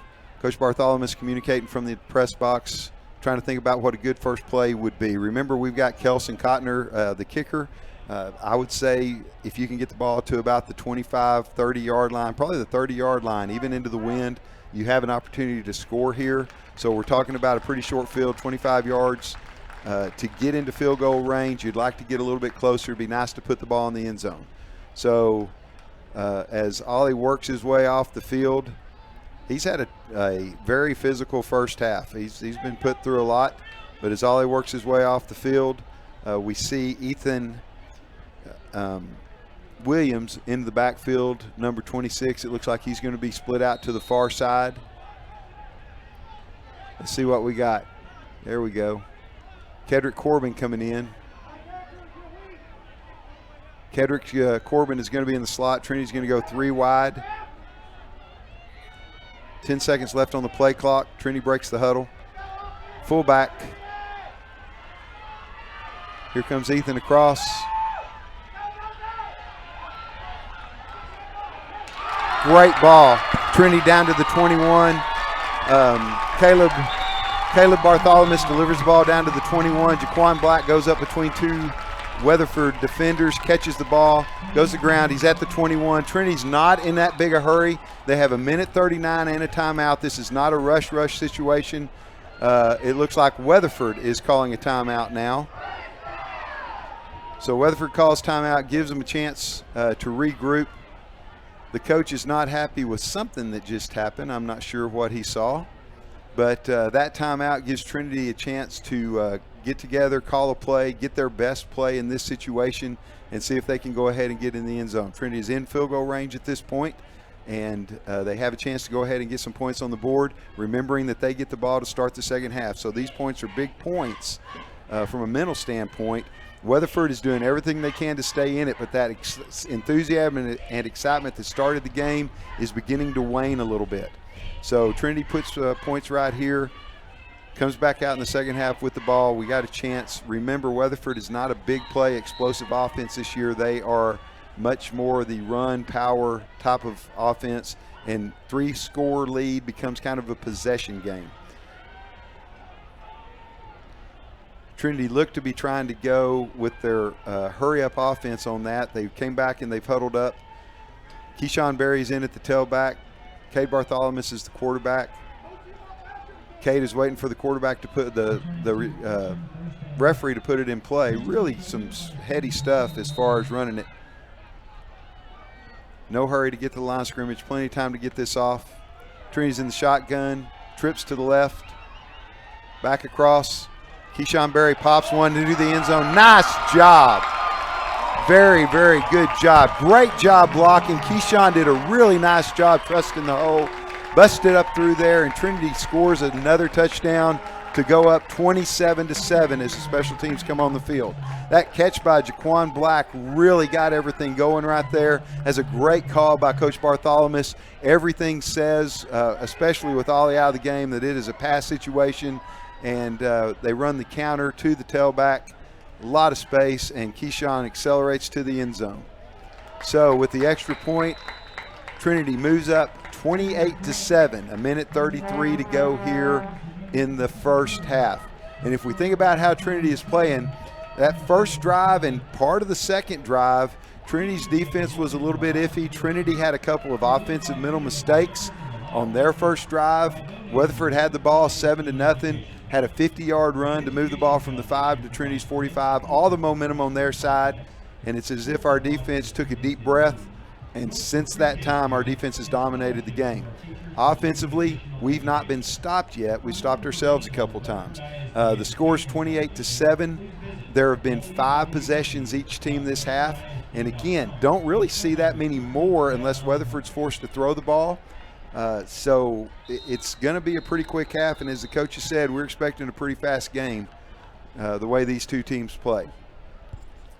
We'll see if Weatherford decides to come out and throw a hurry-up, fast-paced offense here. Might be a great time for a trick play to kind of catch Trinity sleeping. We'll see how they attack.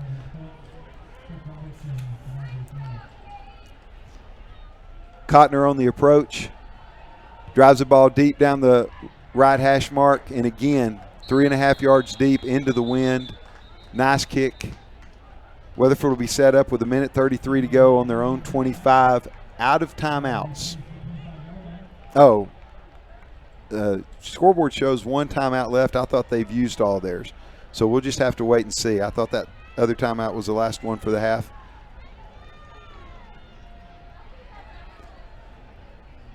Deep breath, nothing silly. Keep the ball in front of you. Tackle.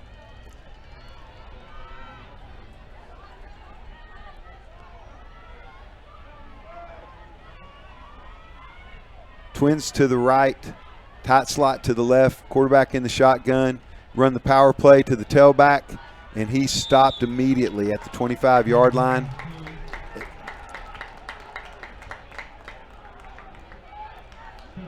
That's one of those feel them out plays. If you get good yardage on that first play, you're going to speed it up and try to see if you can get down the field and score. If not, you're going to be patient. Let's go in second half, or go into the half, get everything straightened out. Don't be as shocked if they take a shot here, but I don't know that they necessarily want to stop the clock. Play clock's down to 15. We have trips to the left, tight slot left, wide out to the right, one back set. Again, they hand to the tailback. Tailback scampers through, gets up to the Trinity 28-yard line.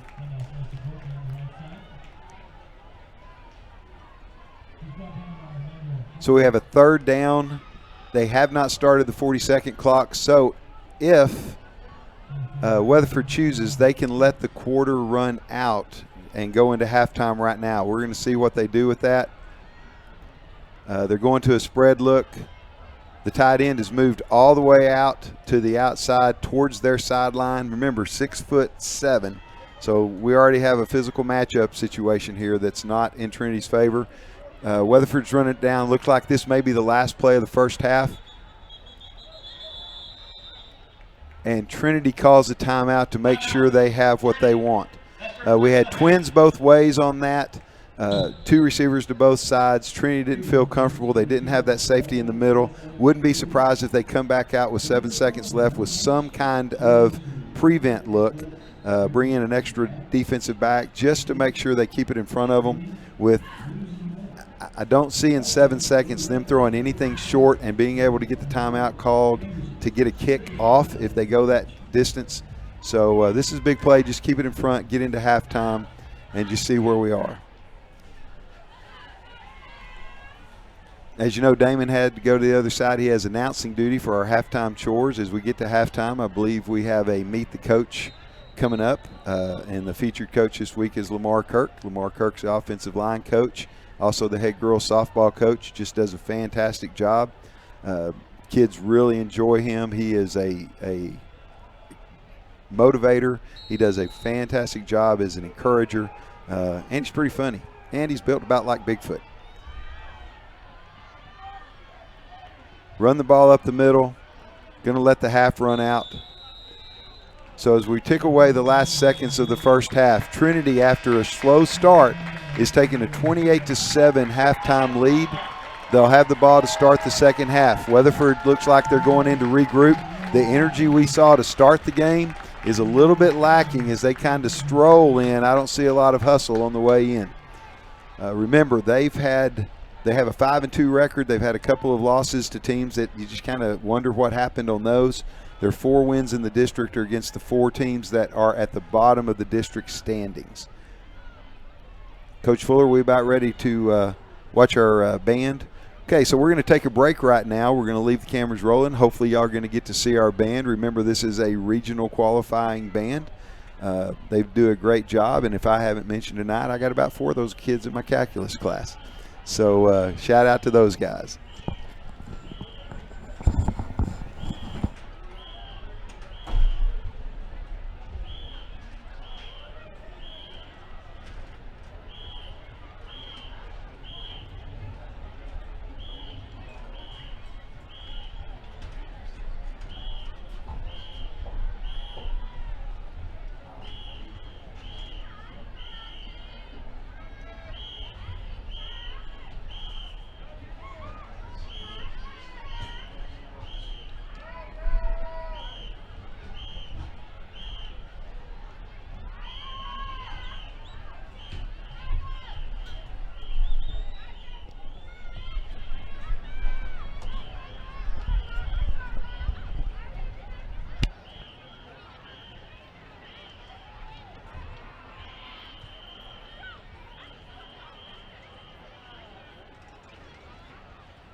Division 5. The 2021-2022 Troy Ann Dance officers are Senior Lieutenant Nevaeh Carter, Senior Lieutenant Chloe Jones, First Lieutenant Grace Grimes, and your captain, Miss Emily Espinosa.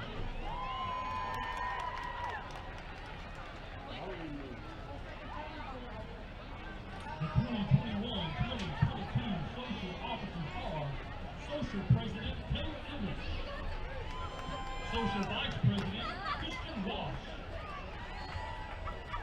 and Secretary Elizabeth Kamaloju. Spirit Girl of the Week is Savannah Snowball.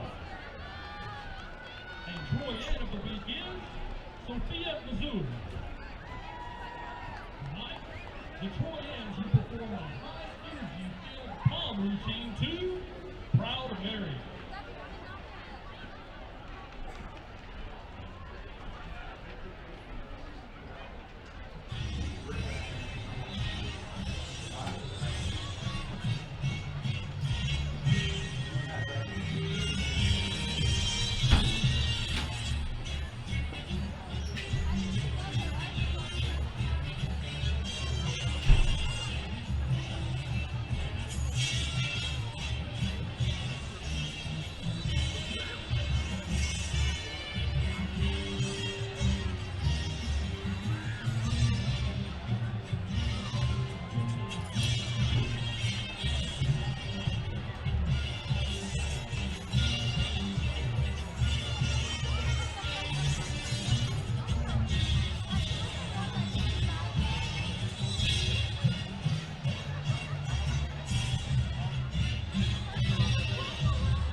And now, entering the field for your continued halftime enjoyment, please welcome the Trinity Trojan High School Marching Band.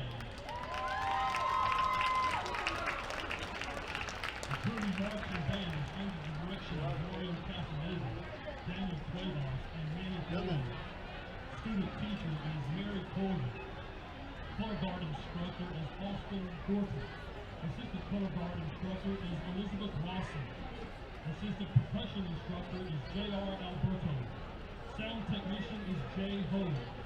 Marching technician is Kainalu Garcia. Drum majors for the band are Sophia Hawkins, Nicholas Keene, Zoe Pignari, and Patrick is the mellow section. Band student of the week is Mackenzie Williamson.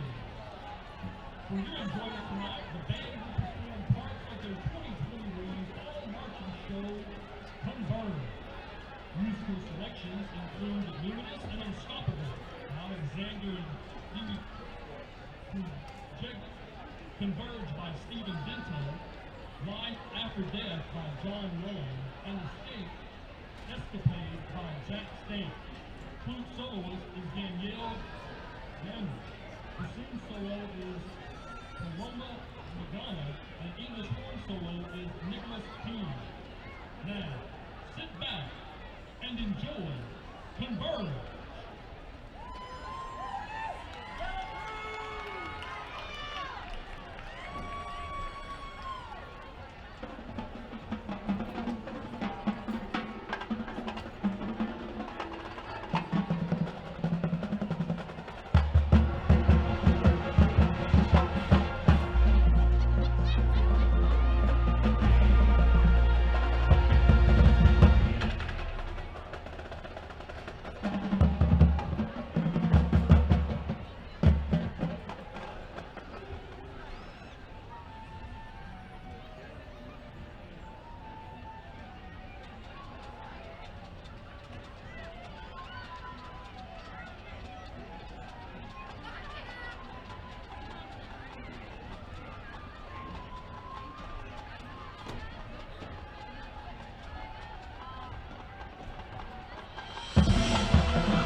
The Trinity Band is sponsored by Rita's Ice Custard, Chicken Express, Mike Credit Union, Trinity Shine Car Wash, Gateway and Society Coffee, and Daggett Mid-City's Dialysis Center.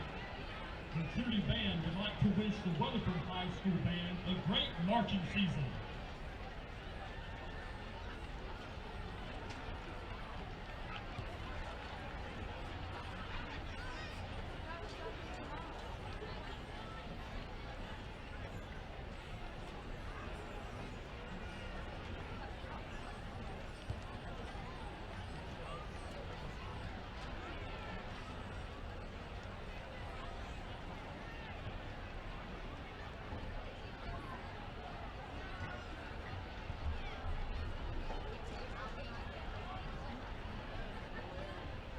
As the Trinity Band leaves the field with another great performance, we're now going to go to our session of Meet the Coach with Lamar Kirk.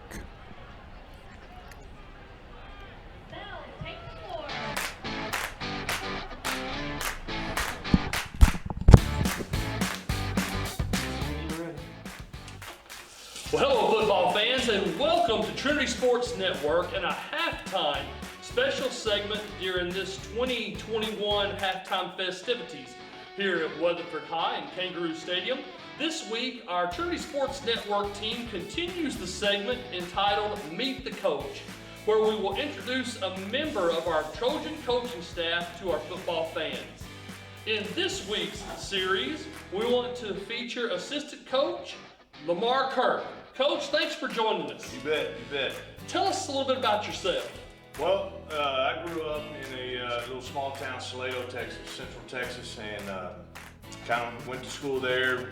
My mom worked for the school district there. My dad still lives there, and had two brothers that went to school there, and actually one coached there for a little while and doesn't coach there anymore. But anyway, kind of went there and then ended up going to Texas Wesleyan College. Got my master's from Lamar University. Met my wife, Jennifer, who's a counselor at Trinity, and got 3 kids. All right, super deal. Tell us, what was your favorite sport to play? You know, growing up, I played everything. And, but honestly, probably my favorite sport to play and to be able to be real competitive was basketball. Okay. And I loved running up and down the floor. Not that now I coach offensive line, 6'3", 290, and you wouldn't be able to tell it, but I did coach. I played everything in high school, but I loved playing basketball, just the one-on-one aspect of it, and just being able to compete in anything, really anything, any sport, anything you can compete in, I love it. Fun stuff, and it does take every player in those small towns like that. Grew up in a small town myself, very similar to Salado. So talk to us a little bit about your coaching position. Well, I coach the offensive line. I'm also the head softball coach here, but I coach the offensive line for the football team, and you know, just love coaching those guys because they're kind of the unsung heroes of the team. You know, everybody on the team knows how important they are, but we're the first person that they point the finger to when things go bad, and we're the last ones when they go right. So right. So share with us a special moment or special moments you have with the players. Well, one of the things I love doing is each week we bring the offensive line guys over to our house, and just being able to get away from the game for a little bit, eat dinner, hang out, play video games with them, get out in the backyard and throw cornhole, and we get kind of competitive with it, but it's fun. They love coming over, and we just love having a house full of guys in our house. Right. Now, you said a little bit about this a moment ago, but could you give us a little more information or a little deeper here? Tell us a little bit more about you and your family. Yeah, so my wife, Jennifer, is a counselor here at Trinity. We met in college in 2001, and I always tell the story of how we met. I was her backup date going into college. That's how our first date. Somebody had dumped her, and I became the backup date. And I always refer to myself as the Tom Brady of coach or of dating because never gave her up. Right? She didn't find anybody better than me. But anyway, but she works here. We're a family atmosphere here. I've got 2 daughters that go to school here. One is a senior, just applied to go to some colleges, Alabama, UMHB, so she's making that big decision. Landry is. Right. She's also a trainer here. And I have a sophomore, Carson, that's in choir, and she played golf for a little while, and now she's in choir and loves that stuff. And then I have a son that's 9 years old, and he's built like I am. He's a big guy and actually plays for our small organization here, Metroplex, that plays football and is starting to enjoy it and realize that he's big. He's a big boy. Good deal. Good deal. Well, Halloween is going to be next weekend, so share with the fans some of your family traditions, if you have any at all, for this special event. Well, my kids are getting older, so that kind of Halloween kind of starts to die down a little bit. But we've always went over to our in-laws' house. They live in Bedford, and they live in Rolandshire area, kind of over there by the boys' ranch. Right. And kids always got dressed up, and we would walk the streets and get candy, and then Dad would go through and pick the ones that he wanted. How fun. Well, Coach, we appreciate you taking time out. We know you're a very busy person, and thank you for doing this segment with us for our sports. Thank you for everything you do here for your linemen and the entire team, and we look forward to tonight's competition. Absolutely. Thanks to all of you, our football fans, for joining us for this special halftime segment featuring assistant coach Lamar Kirk. Now sit back and enjoy the conclusion of our game broadcast as we prepare for the second half kickoff between the Kangaroos of Weatherford High and your Trojans of Trinity High School.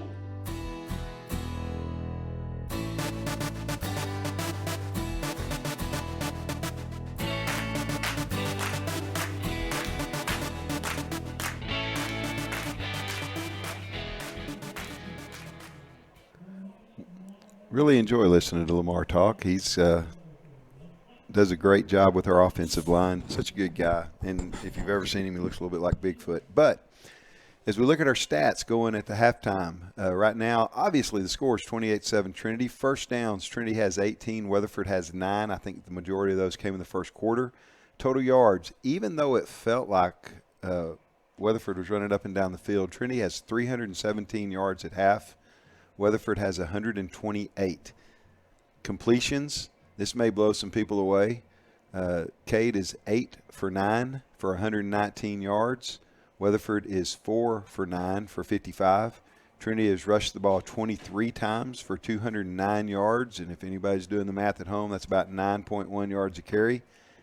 And even though there was a 55-yard run for Weatherford, they've rushed the ball 20 times for 87 yards and dropped that average down to 4.4. As I said, Cade is 8 for 9, 119 yards and a touchdown. Ollie Gordon has carried the ball 17 times for 169 yards. Buddy Leota 4 times for 21 yards. Oh, by the way, Ollie Gordon has scored 2 more touchdowns. Keyshawn Berry has rushed 2 times for 19 yards, including a 21-yard touchdown run. Receiving, Jaquan, it's not very often we actually get to talk about this part. Jaquan Black has 3 receptions for 62 yards. Nasir Allah made a great catch on the sideline on where we tried to get him to jump, and they didn't throw the flag, but he made the play. 1 reception for 26. Ollie Gordon has 1 reception for 12. Hector Valdez made a big catch, 1 reception for 12. And Buddy Leota has 2 receptions for 7 yards and the Trinity's first touchdown. Are you tired there, Damon? I tell you what, Coach. That's a little bit of a hike right there, from the top of the press box through their traffic, across the field, and getting back over here. Did you see the spread that they had up there? They had some pretty good looking food up there. I went off on the wrong layer. I went off on the scoreboard layer. I was a little jealous. I almost didn't come back. And I'll tell you, and the reason why is I'm sitting up there getting ready to announce for halftime festivities, and a gentleman walks in, and he's got what looks like this platter. And, I mean, it was all I could do to announce, and then I didn't want to leave. So, it's... Was it a charcuterie board? I just learned that word. I'm sorry I had to use it once. No, I don't think it was exactly that. Maybe a chinette, oval. Very nice. And it looked like they were having barbecue and especially pulled pork. When I went up to get the the rosters earlier in the game. You know those sandwiches where you have like all the bread and then they put the meat in there and you just kind of cut them out as like the rolls, like the Hawaiian rolls. Right. They had a whole bunch of those. It was really hard not to grab one as I went down, but I didn't get one on the way out the door. It is a nice complex, though, they've had here with the renovations at Kangaroo Stadium, especially for the home side. Yeah, I wish they'd do something on our side. You know, and so I will say accommodations a little bit better than Westlake. Yeah, and we're a little bit better than North Crowley. We don't have an elevator coming up here to worry about somebody just popping into our stream, so that's okay too. And there's we don't hear the coaches screaming from next door, although we did hear some plays. I didn't tell anybody that we were hearing the plays as we went along, but we knew some of the plays in advance. So if I was calling plays and was right, I had an advantage. That's it. That's it. A little sneaky action. And I know they were looking for a door when they first got here and couldn't find one. So that was kind of interesting, kind of a new setup here. So football fans, if you're just joining us, we want to welcome you back as the halftime festivities here at Kangaroo Stadium are concluding. You've heard the first half stats from Coach Jay. Thanks to Jacob for all of his work here through our technology and our stats as part of our crew. He is very valuable, and we couldn't do it without him. And so we're grateful for him. And, of course, our producer, Coach Barry Fuller, who is running most of our visual here this evening as you are listening and watching to this live broadcast. I would like to remind our football fans there are 3 pathways through the Trinity High School website. The first path, click on Athletics tab, then go to Sports, and then the Trinity Trojan online broadcast. The second, of course, is to go to the high school website and download the mobile app. And then our newest pathway is through our Twitter handle. And so I want to take just an opportunity, Coach Jay. You and I discussed a new idea that we are kind of juggling and kind of bouncing back and forth, almost like a tennis match, in regards to kicking off a new podcast. And that podcast possibly being entitled Once a Trojan. And so with that, I want to encourage our viewers to use our Twitter handle, and before they do, I want you to kind of explain our idea behind the new podcast that we're going to try to kick off. Well, I'm going to give credit to Trevor Vitito. We had such a great time talking to Trevor last week. It was so much fun catching up with him, just kind of seeing, he's 31 now, I think. That just blows me away when I say, he may be 34. Oh, my gosh, we're getting old. We are old. Good gracious. We're older. And he's done a great job. He's one of those guys that just was really fun to talk to. And we started thinking about, well, what are some of the people that have left Trinity, not necessarily athletes, but just people that have gone out and had great success? Who are some people that have left Trinity that are making an impact? One of the things that Trinity takes pride in is making a positive impact once they leave school. It doesn't mean they have the best job. It doesn't mean they're doing the greatest thing. It means they're building into other people's lives. And again, Trinity's the only place you will ever find in the history of high schools that the most esteemed person on the campus was the head custodian all that time that Charles Clark was here. Yes. So, it's a different culture, and it would be fun catching up with some of those graduates. How much fun would it be to see how, I don't know, pick one. Who do you want to hear from? How about Miles? That'd be fun. Miles Turner would be that would be a great sitting down and talking with that young man, even via Zoom, having that interview, I think would just be awesome for folks to just kind of catch up. Everyone knows pro basketball player, but maybe just to find out, life after Trinity High School and how things have been. That would be awesome. And people don't understand how much Miles does for people. He is a charitable young man. He was brought up right. He does a lot of things that we see him play basketball, but the things outside of the court that are such positives that reflect so well on what we as a culture try to do at Trinity High School. So, one of our things says once a Trojan, always a Trojan. Yes. And to go back and find some of those people that are Trinity Trojans for life and have a conversation, I think it would be kind of fun. Yeah, I agree. And so that's the reason that I want to really encourage and emphasize our Twitter handle this evening. If you're a fan listening to our broadcast this evening and you have a great idea of an alumnus that once a Trojan, always a Trojan, and someone that you would like to recommend, we'd like for you to use our Twitter handle. And if you don't know it, let me give it to you. Of course, at Twitter, it's going to be TSN Broadcasts, and that's with an S. We'd like for you to go to Twitter and to tweet. Jacob's over here. He's got the Twitter page up. He's active and always tweeting from start to finish on the game. But we'd like to encourage you, submit a recommendation on someone into this new podcast, Once a Trojans, someone that we can reach out to, touch base with, and interview in our podcast. And so I want to encourage you to do that, and you can do that through the second half of the game or anytime. I'm sure Jacob is on and off of the Twitter very frequently throughout the week, and he does a great job. And again, I wanted to say how much we appreciate him. Both teams returning to the field of play here at Kangaroo Stadium as we prepare for the kickoff of our second half. It's the Trojans leading the Kangaroos by 21. Our score at the end of half, 28-7. Coach Jay, what do you think after a halftime of preparation?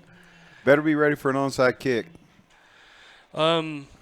That's what I think of right now. Seriously, 28-7. Trinity's not been slowed down offensively, other than the time they slowed themselves down. Right. The stealing of possession here to start the second half. You better have your hands ready. Be ready to make that play if they do the onside kick. Trinity needs to go down. It would be great for Trinity if they could go down and get points on this first drive and shorten the game in the process. And again, as I say all the time, and I'm sure y'all get tired of me saying this, but it becomes a numbers game. How many possessions are left? Right. And every time the defense gets to stop, it shortens the game. Every time that Trinity is able to go score, it shortens the game. It makes it that much more difficult for the opponent to come and score. So this first drive is big. Fielding this first kickoff is big. Let's see what happens here. Well, as we get ready to start the second half of play, I want to send a special shout-out to our superintendent and our board of trustees, as I understand that we are live streaming at Pennington Field.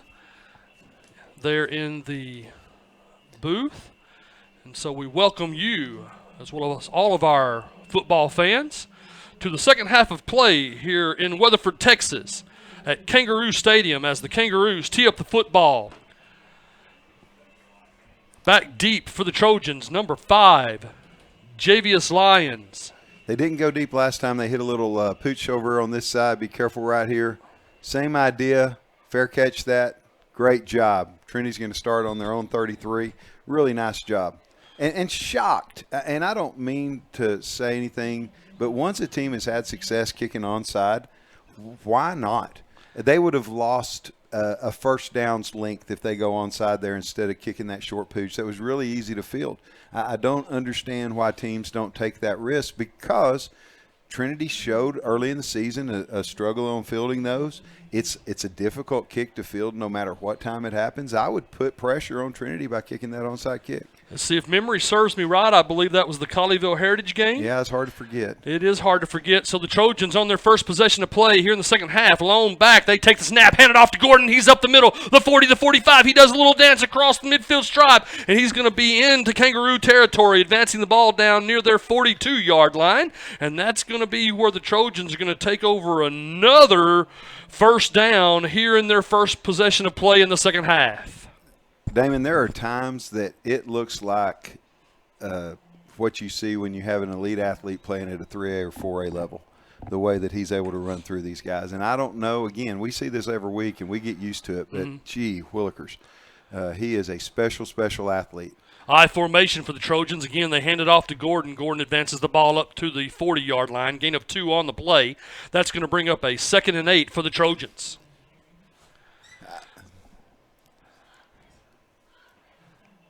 Good solid start here in the second half of play. And I'm just watching. Nasir Allah was out there at wide receiver. Nasir wasn't in on the play, and he did his job. He ran the cornerback 25, 30 yards downfield. He didn't just jog off the line of scrimmage. He made that young man cover him, even though it wasn't a pass. So really nice job. You look for the little things that you do right. Trojans take the snap. They pitch it out to number 2, Gordon. He's down the far sideline to the 25, the 20. He's to the 15, and he'll finally be knocked out of bounds down near the 10-yard line. Again, sufficient enough yardage for another Trojan first down. That's a really good drive to start this half. And, again, if you're Weatherford, sometimes you just throw up your hands. I don't know what they do. I mean, they've tried putting everybody in the box. They've sent everybody. They've dove at the ground. They've done everything that they can do physically to stop Trinity's run offense without much success. So 1st and 10 for the Trojans from the Kangaroo 12-yard line. They break the offensive huddle. Twins formation to the near side. Shotgun formation, single back in Gordon. Here's the snap. Cade Bartholomew hands the ball off to Gordon. He advances the ball to the 10, and that's where he'll be brought down. It'll be 2nd and 8 for the Trojans. Okay, they are cornering over, which means they are manned up. They're sending their 2 cover corners to the wide receivers. Trinity went earlier in the year. They let that occur and then split Ollie out on a safety and threw one up to him. Be interesting to see if we would do this tonight. That's not fair to put Ollie Gordon on a safety. That's just not right. So split receiver to the near side. Trojans break the offensive huddle, I formation. Bartholomew with the snap. He's going to hand it off, and Gordon's going to come wide. Then he's going to cut back, do a little dance. He's across the 10. He's going to be wrapped up and forced out of bounds, and looks like a late flag on the turf. I don't know exactly what we saw up inside. Usually that's where you see a hold. Let's see what they call. So initially, it looks like just a gain of 1 on a very long play there for the Trojans. That'll bring up a 2nd and 9, but here is the call from the head official.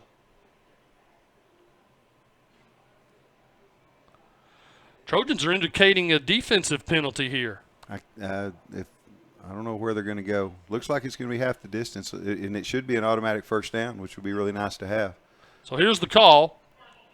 Personal foul being charged to the Kangaroo defense. So they walk off half the distance to the goal, mark the football just inside the Kangaroo 5-yard line. It's going to be 1st and goal, Trojans. Not taking the bait. That's great. I mean, we're seeing improvement in that area. They're doing a much, much better job. Really nice. Trying to get the formation in, taking a second. Caleb does such a good job. I mean, Cade does such a good job. He has taken so much control playing the quarterback in this situation. 1 second on that tick clock, and he takes a snap and hands it off, and Gordon finally going to be pushed out of bounds. Okay, and Ollie needs to go back to what he knows best, and what he knows best is staying up in the hole. He doesn't need to try to bounce everything outside. He'll have better luck on a run like that when they're really stringing it out to go back away from the play, go back to the opposite side, as opposed to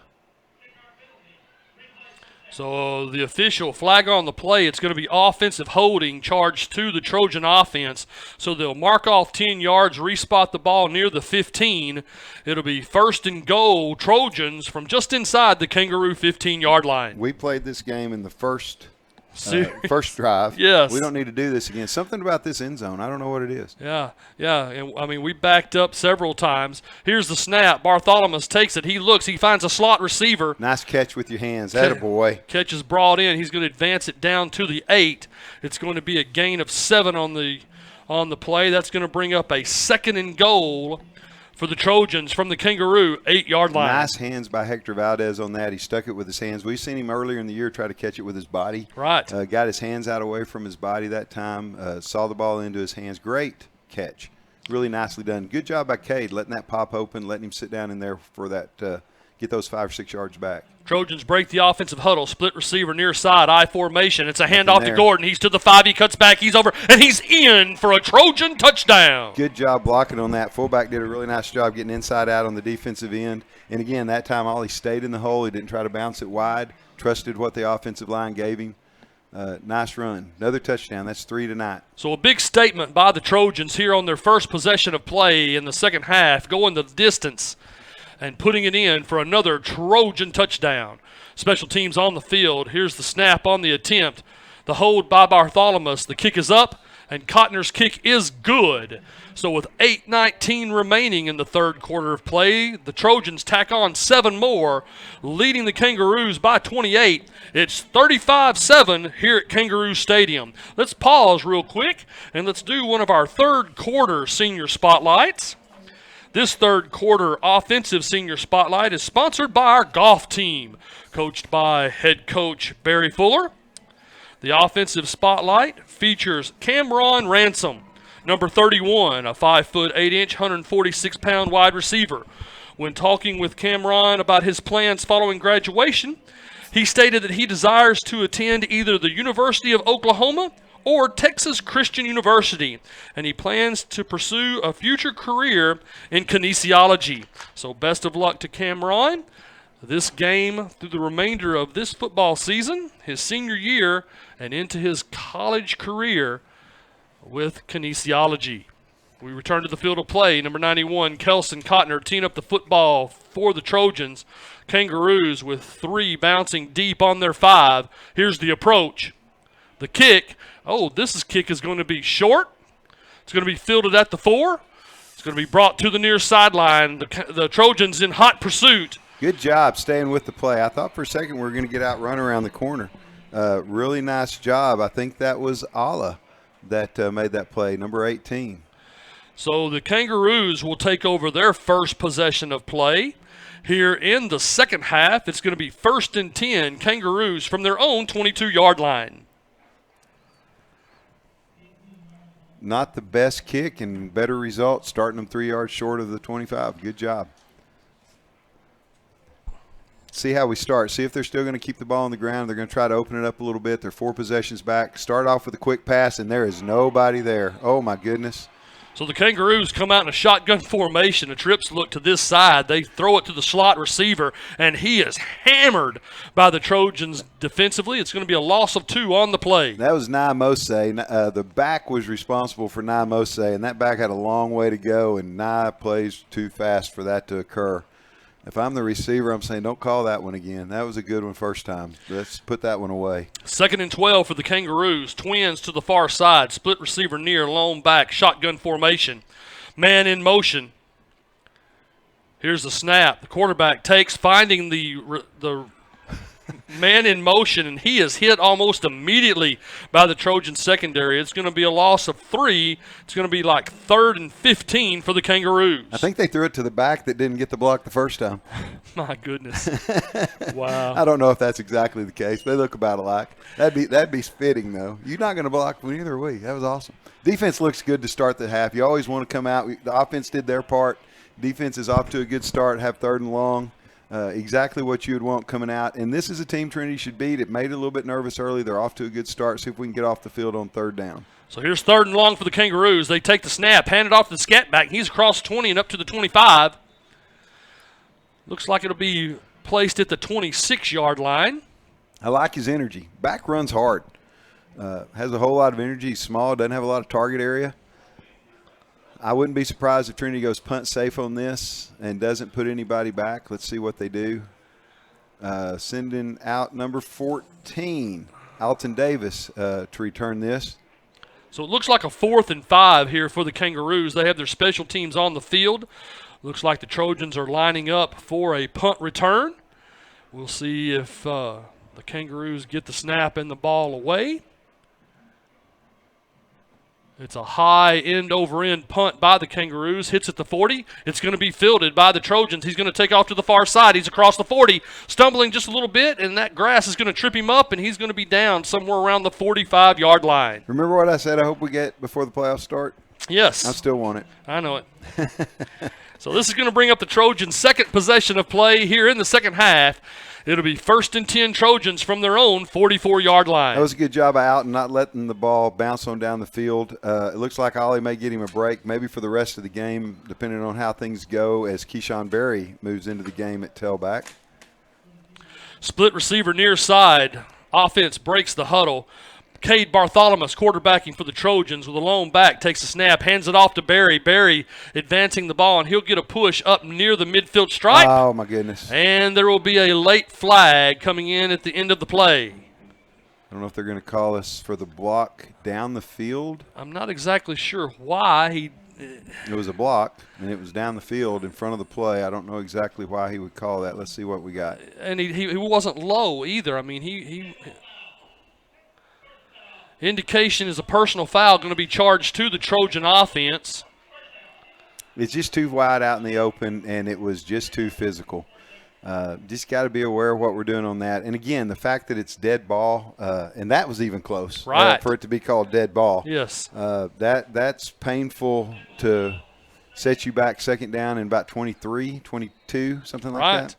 Right. So the Trojans mark off the penalty. Loss of down due to the dead ball personal foul. In case you're wondering at home, that's the reason for the second down. I don't know why everything stopped. I don't know why the play clock's at 21. See if we let this – no, I'm surprised we didn't let this run down a little bit before we got to the line of scrimmage. Twins to the near side. Shotgun formation. Here's the snap. It's a give to the back, and he counters back to the right side. He's hit by the Kangaroo defense. He'll be stopped at the line of scrimmage. That's going to bring up a 3rd and 22 for the Trojans. Trinity's been stopped twice offensively, both of them due to penalties. Not stopped yet, but no, not looking really good here. So 3rd and long, we've talked about this before, being behind the chains in series is not really where you want to be. Now, we've had receivers behind them. We do have a little bit of wind. Looks like a little bit more wind than we had in the first half. Nasir Allah has proven to be a really good deep threat. Let's see if we run a fake draw and try to run a post out of this. High formation. Bartholomew takes a snap, drops back looking for his receiver who's got inside position. Had a Oh, chance. my goodness. Great ball. Nasir had a chance on that one, and he knows that's one he should have caught. My goodness, Really, could really not good pull ball. it in. Nice job on the route. He stemmed him out. He made a nice cut to get back on inside leverage. The ball dropped right on his hands, and he's pretty disappointed on that one. That was another good throw by Cade Bartholomew. So that'll bring up a 4th and long for the Trojans. They will bring in their special teams to punt the ball away. Kangaroos with the gentleman back near their own 25-yard line.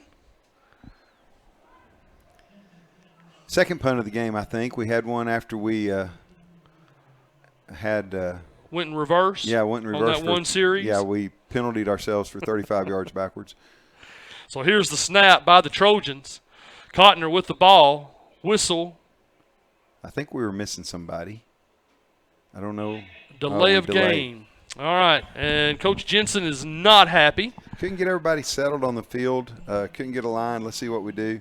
Those 5 yards hopefully won't make a big difference. See if Cotner can get one rolling over towards our sideline on this one.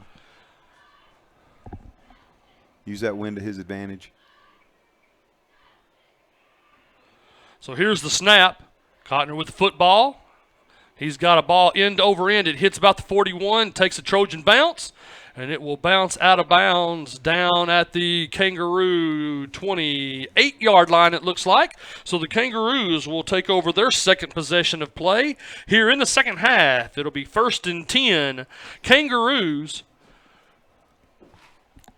from their own 29, it appears. 29-yard line. That was a very effective punt on that one. It's not pretty. He doesn't send those pretty end-over-end spiral. I mean, those pretty spirals that turn over and look like that, but he's effective. He gets the ball on the ground, hard to field, positive roll on it. So that's a good job. So just under 5 minutes remaining in the third quarter of play. The Kangaroos, second possession. They break the offensive huddle, looking to the sideline. Everything's at a dead stop at the moment. Well, we have the ball went off on the wrong side of the field. Okay. They wanted our Trinity football to come back over on the Trinity football sideline. Okay. So now that the football has made its way to its appropriate sideline, we return to the field of play for action. The Kangaroos take the snap. They hand the ball off to their scat back. He's up the middle across the 35. Be brought down somewhere around the 27-yard line. Be a gain of 8 on the play. That's going to bring up a 2nd and 2 for the Kangaroos from their own 37-yard line. Clock's moving, under 5 minutes to go in the third quarter. So, again, we're looking at a 4-possession game here. Time's quick. Time goes quick. Split receiver near side, man in motion, Twins formation. They take the snap, they hand the ball off to the scat back. He advances the ball. It looks like it's going to be short here. That's good. Keeps the clock rolling. So it's going to be 3rd and half a yard here for the Kangaroos from their own 38-yard line. Damon, have they decided it's over? Has Weatherford, they don't have a lot of urgency right here. They're down 4. Do you think they're just ready to get through with this and get on to next week? It is amazing because they do not have the energy that they had in the first quarter of play, and we're here in the first quarter of the second half. I know that they're down, and maybe that's it. Maybe the scoreboard is all that matters as their quarterback calls his own number on the quarterback keeper, will advance the ball up to his own 41, and that'll be sufficient enough yardage for a Kangaroo first down. You have to make good business decisions sometimes as a coach. Right. Understand when it's over. Understand the physicality of Trinity High School. Right. And Weatherford is pretty well in the playoffs, and they have a great chance to be the number 1 big school. Sure. Small school going into the playoffs. Right. So, staying healthy is a thing. Right.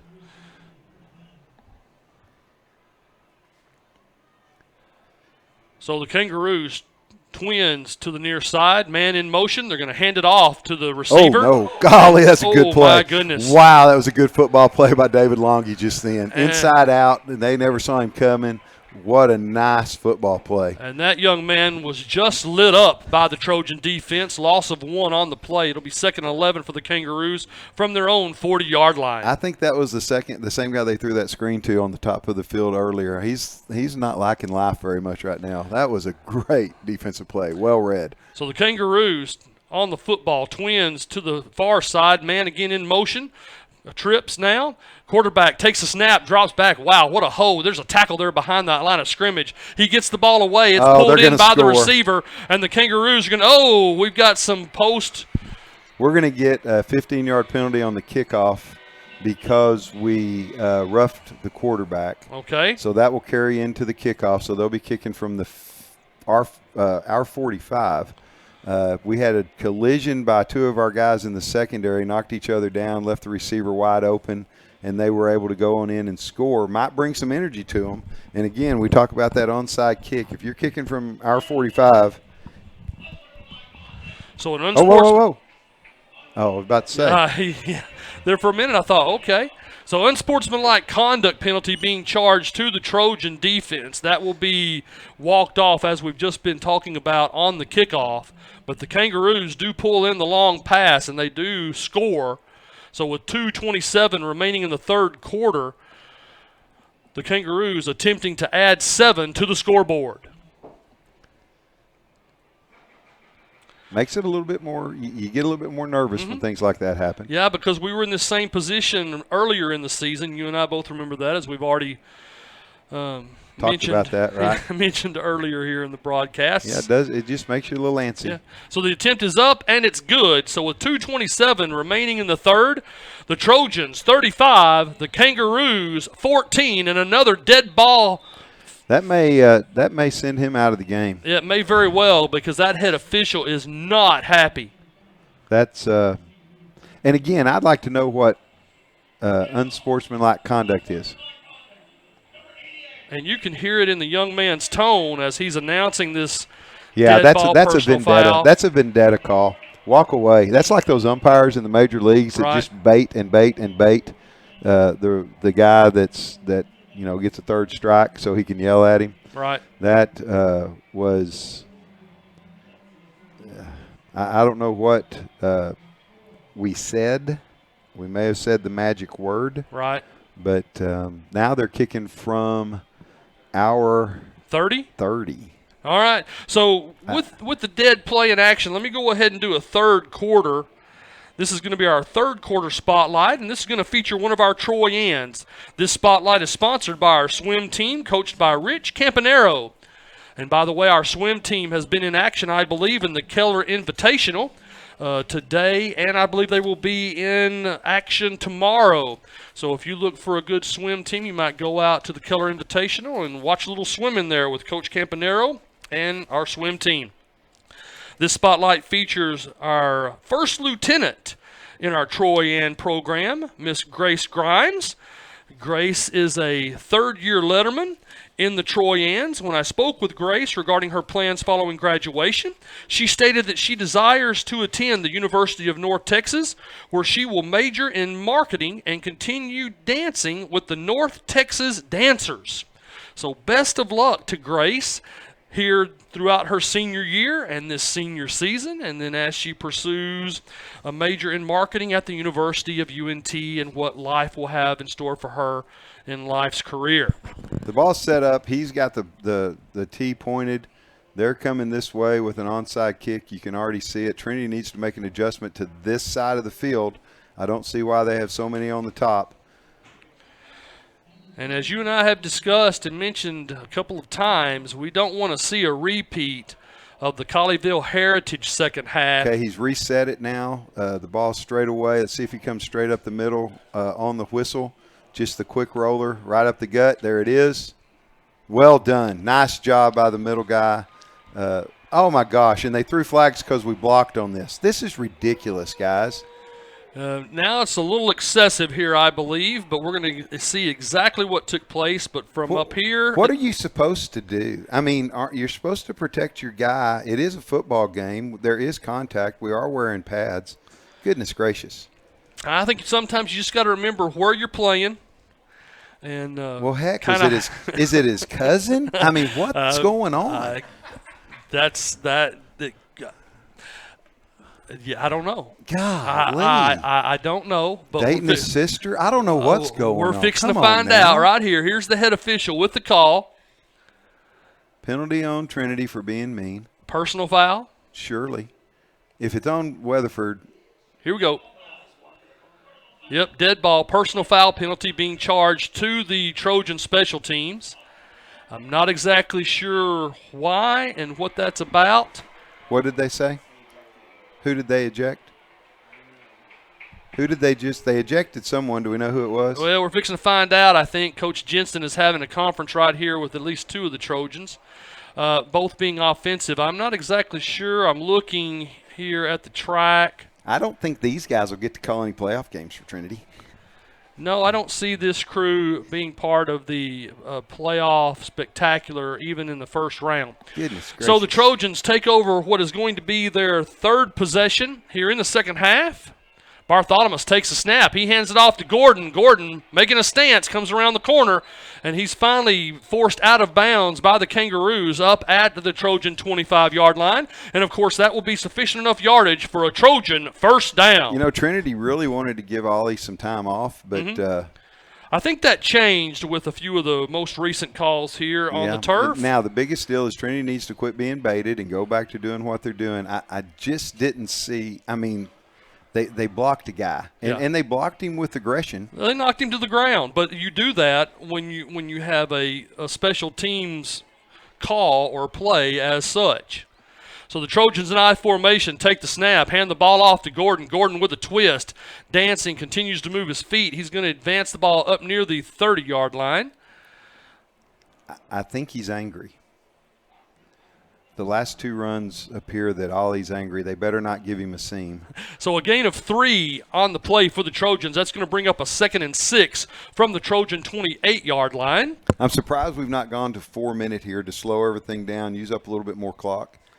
We've been snapping the ball about 12 or 13, usually take it down under 5. Bartholomew under center, I formation. Here's the snap. Again, another pitch out to Gordon. He's got lots of grass out there across the 30, and he's going to finally just run it out of bounds here around the 33-yard line. I don't know why he didn't go ahead and get the first on that. And I think we got another dead ball foul.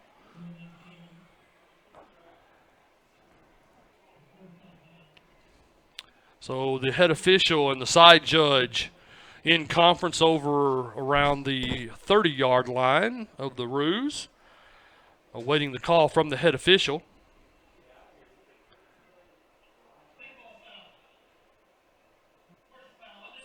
So dead ball, personal foul, unnecessarily roughness being charged to the Trojans. Wow. Okay, so 3rd and long again. We're going to give the ball back to Weatherford, it appears, on this possession with some momentum for them. They've had the big play to score on that last touchdown. Trinity needs to quit making some mistakes. That was a freshman mistake, I believe, on that one. You just got to understand the referee's ears are perked up, and they're calling everything. So, and it's everything on that side of the field. Nothing's been called over here. No, most everything has been. I think your friend has been in their ears. It could very well be. Okay, they don't have anybody on Ollie over here. No, they don't. He's wide open. Here's the snap. Oh, and they called timeout. Good play on their part. Prior to the snap, the Kangaroo defense calling timeout after they left Ollie Gordon, number 2, wide open on the near side. Man, they were trying to get that ball snapped. Ollie was screaming. I mean to tell you, if he'd have got set just about 1 second sooner, that play would have been done. Yep. So with that timeout, let's pause here and do another shout-out. This shout-out is on behalf of the Trinity High School principal, Mr. Mike Harris. This shout-out is sent out to our outstanding athletic trainers, Doc John Brunette and Doc Trina Hughes, who work tirelessly to keep all of our athletes healthy and competing in their sport. We salute you for your dedication and devotion to our students and their families. So from all of us here at the TSN crew, thank you for your passion, support, and most importantly, your desire to help our young people achieve success, not only in the field of play, but also in life. Let's see if they're going to corner over again. We may get the same look to the top of the field and see if we run Ollie on a go up the sideline. We got 3 down here. Nope, they leave Ollie in the backfield this time. So a trips look by the Trojans to the near side. Shotgun formation. Bartholomew, he takes a snap. Looks, finds a man. It's Ollie Gordon. He's up the middle to the 40, the 45, the 50, the 40 of the Kangaroos, now the 30. He's being run down by the Roos, and he's finally ran out of bounds, but not before gaining big yardage deep in Kangaroo territory. 1st and 10, Trojans. And, Coach, no flags on the turf. There's no laundry anywhere out there. If the referees would watch what's going on during the play and not after the play, they could have thrown ineligible receiver downfield. That was a screen pass. Ollie floated upfield. The guards were 5 to 10 yards down the field, but they're so excited to see what happens late that they're looking at the wrong thing. Jake is telling me he caught it behind the line. No, he didn't. All right, so the Trojans 1st and 10 on the Kangaroo 19-yard line, I formation. Here's the snap. It's a pitch to Gordon. Good he's up block. over the tackle, the 15, the 10. Ducks his shoulder, runs over a man, and he's going to be forced out of bounds down around the Kangaroo 6-yard line. Well, that's the way to get out of a hole. So we went from a kind of a scary situation there where we could have been putting 35-14 still in the 3rd to 1st and goal on the 6.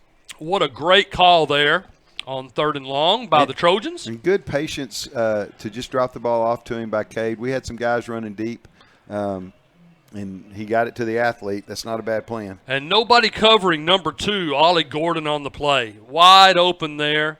In space. Yes. So the Trojans break the offensive huddle. I formation. Bartholomew takes a snap, hands it off to 2 up the middle, and he's going to be in for another Trojan touchdown. That's his 4th of the night. He's having a pretty good scoring night. So the Trojans on their 3rd possession of play here in the second half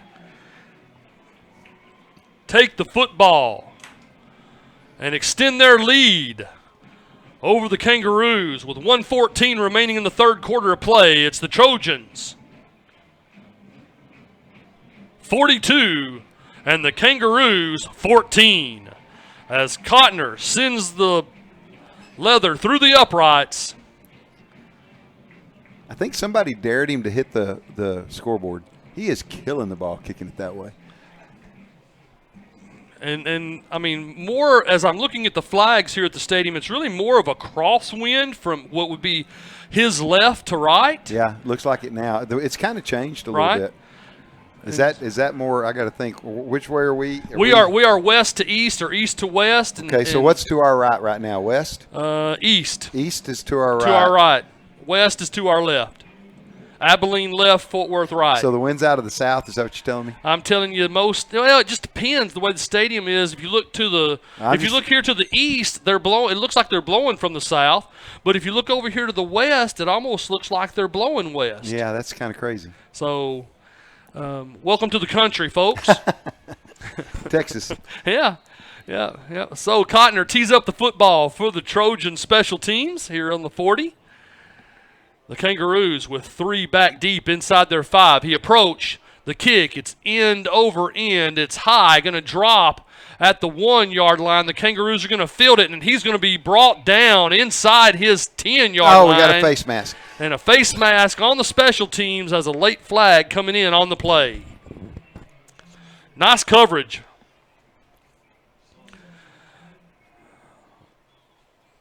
I think it's a face mask. So we're going to end up at the 25 either way. Wow. I think we're going to have more penalty yards than they have yards. So here it is. Personal foul face mask is the call by the head official, charged to the Trojan special teams. So they will mark off 15 yards. Spot the ball at the Kangaroo 24-yard line. This will bring up the Kangaroos' 3rd possession of play. Here in the second half, 1st and 10 Kangaroos from their own 24. Twins near side, split receiver far side, lone back, shotgun formation. 1:07 remaining in the 3rd quarter. They hand it off to the scat back.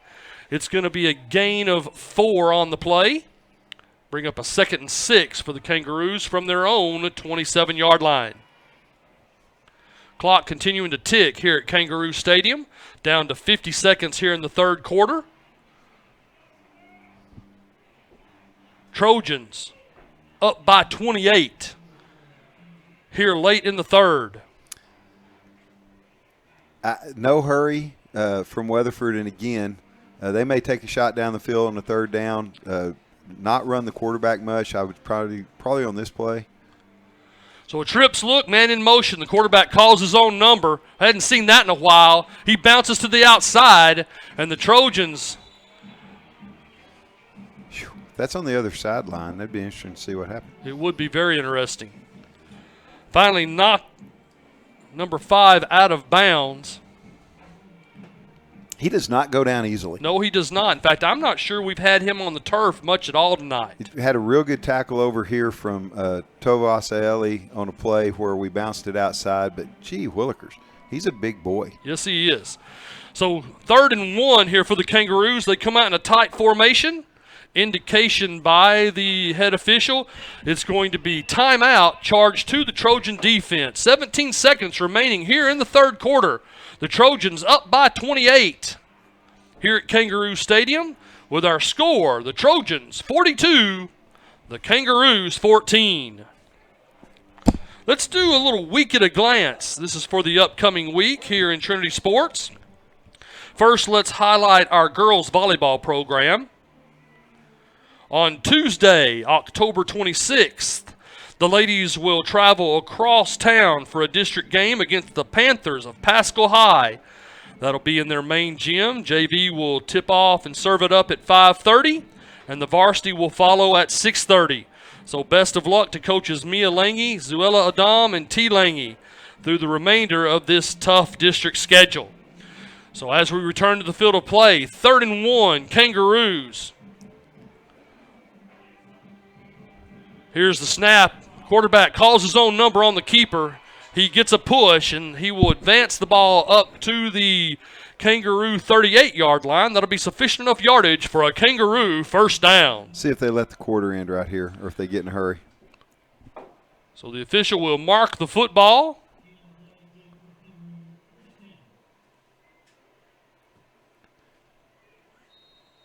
And we'll wind the clock.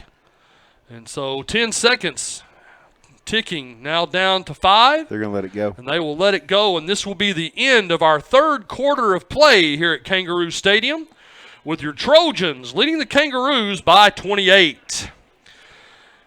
Just a reminder to all of our fans that in the next few weeks, both our ladies and our men's basketball teams will begin action.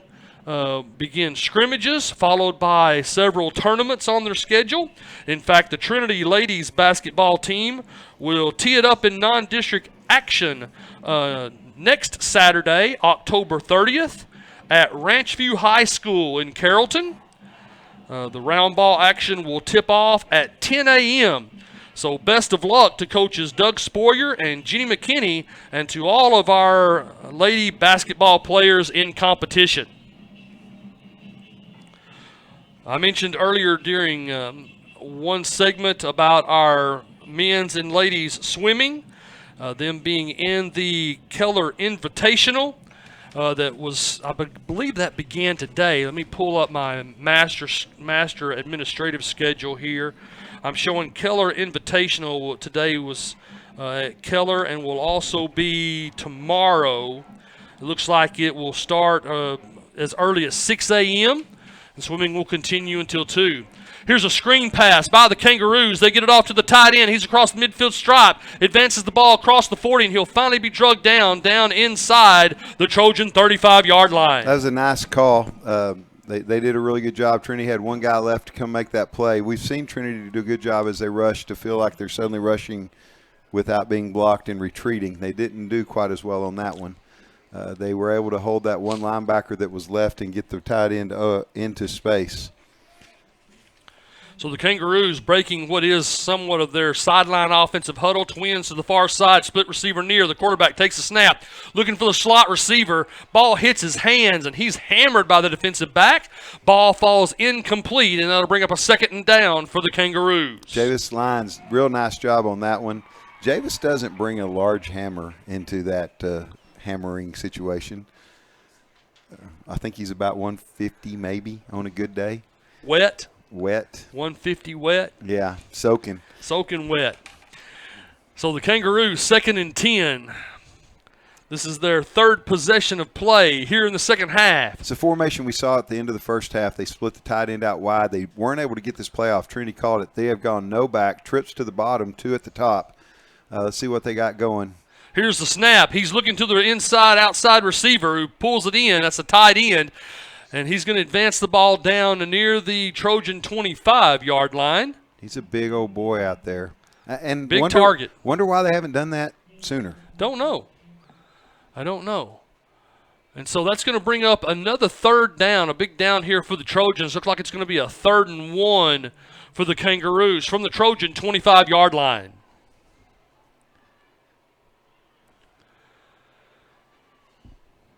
Just a little under 11 minutes on the clock here at Kangaroo Stadium. Feels like the game slowed down a little bit. I know, it does, doesn't it? Shotgun formation, taking the snap, hands it off to the scat back. He's over the right tackle. He's down to the 15, the 10, cuts it back to the 5, and he'll finally be toe tripped up by the defensive back, brought down short, but it'll be sufficient enough yardage for a Kangaroo 1st down. Trinity's got some what we would call storm players into the game right now.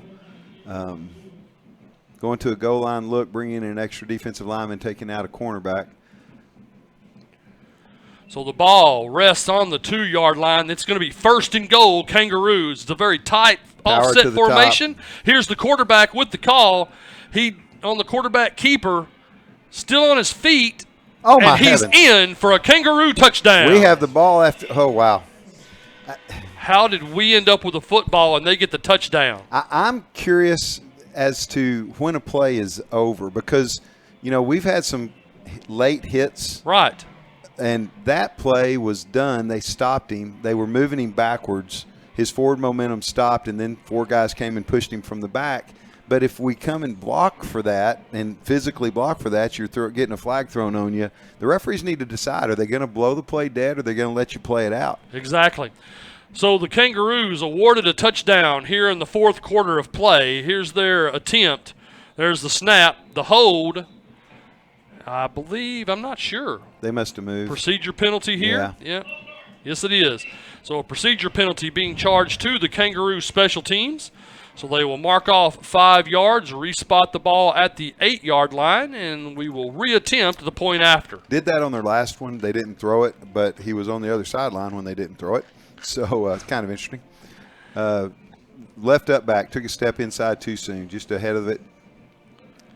So here's the snap by the Kangaroos. The hold, the kick is up, and it's good. So with 10:27 remaining in the ball game here at Kangaroo Stadium, the Kangaroos tacking on 7, and our score, the Trojans 42, the Kangaroos 21. Let's take an opportunity to do our fourth quarter offensive senior spotlight. This is sponsored by our Trinity Wrestling team, head coach Travis Clark and assistant coach Anthony Bergamini. This offensive spotlight features Apollo Totai, number 79, a 5'11" 399-pound offensive lineman. When talking with Apollo about his plans following graduation, he stated that he desires to attend the University of Texas at Austin to continue his football career and to major in engineering. So best of luck. I know Apollo, I believe, has been rehabbing a former knee injury throughout this season. And so best of luck to him on that and also through the remainder of this season, his senior year, and as he looks to attend UT. Make you happy there, Jacob? Yes. This is a dangerous setup. I don't know if they're going to onside kick, but they have a lot of grass behind our second line that we have to make sure we cover too, to make sure they don't pop it up. Fair catch that. Good job by Tovo. Nice job. So the Kangaroos with that kick was meant to be about to the 28. He got under it a little bit. There was a hole right there. We had 9 guys up to defend against the onside. There was space back there, and just try to get the ball on the ground and make it a race. Worked out well for us on that one. I want to take an opportunity here as we get ready to take over our, where's my – there it is, our fourth possession of play. I'll get it here in just a second after I find my sheet. A little shout-out here to the man we call the professor, Thomas Montalongo and his brother and family. Thank you for joining us on our broadcast tonight as the Trojans take the snap and hand it off to Ollie Gordon, who is tiptoeing down the sideline, finally ruled out of bounds. That was almost one of those spectacular runs. I don't know if he stepped out or not. They called him out, so we're going to say he did. But, man, right foot stepped out, but what a great effort. So it's sufficient enough yardage for another Trojan first down. It's going to be 1st and 10 Trojans from their own 49-yard line. It's still pretty warm outside. Got some guys catching cramp. That's one of the things during this early games when it's 117 degrees out there on the field, the kids are really, really into drinking that water. Right. But as it starts to cool off and it gets a little bit more pleasant, it's hard to make the players continue to push water, and they're still going to cramp up. They're still playing at a really high level. So you're wondering, it's 75 degrees out there. Why are they cramping up? Not enough water, and they're still doing some pretty strenuous exercise. Yes. Need more H2O. Yep. H2O. Now.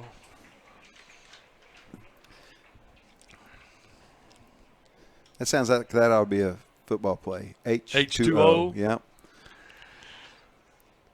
Well, the water boy might holler Gatorade, but we'll say H2O. There you go. All right. I drank the Gatorade that Trinity used to serve on the sidelines. Right. We called it Waterade. Waterade. They kept it pretty light. Right.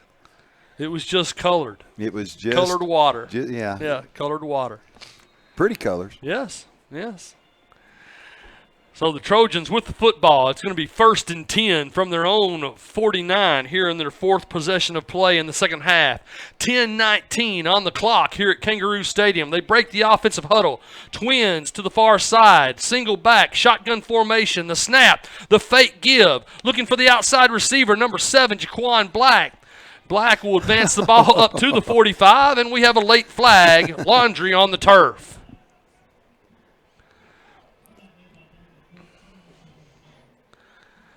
What do you think, Coach? Holding.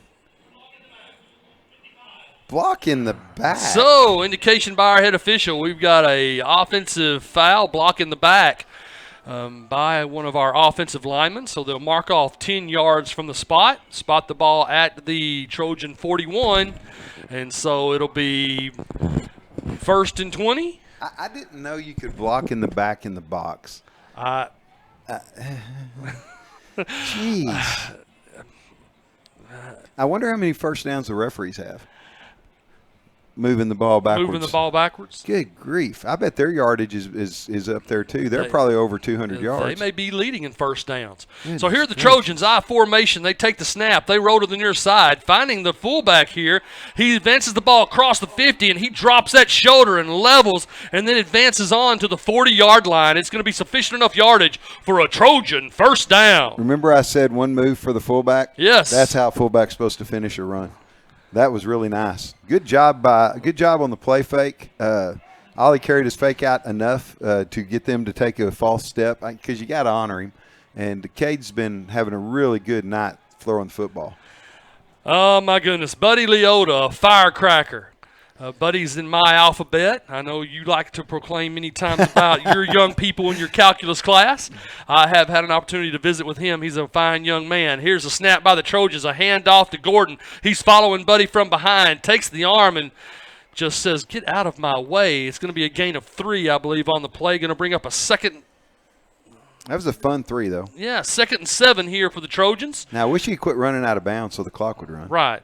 From the Kangaroo 37-yard line, you've got 9:13 remaining on the clock here in the game. The Trojans leading by 21, 42-21.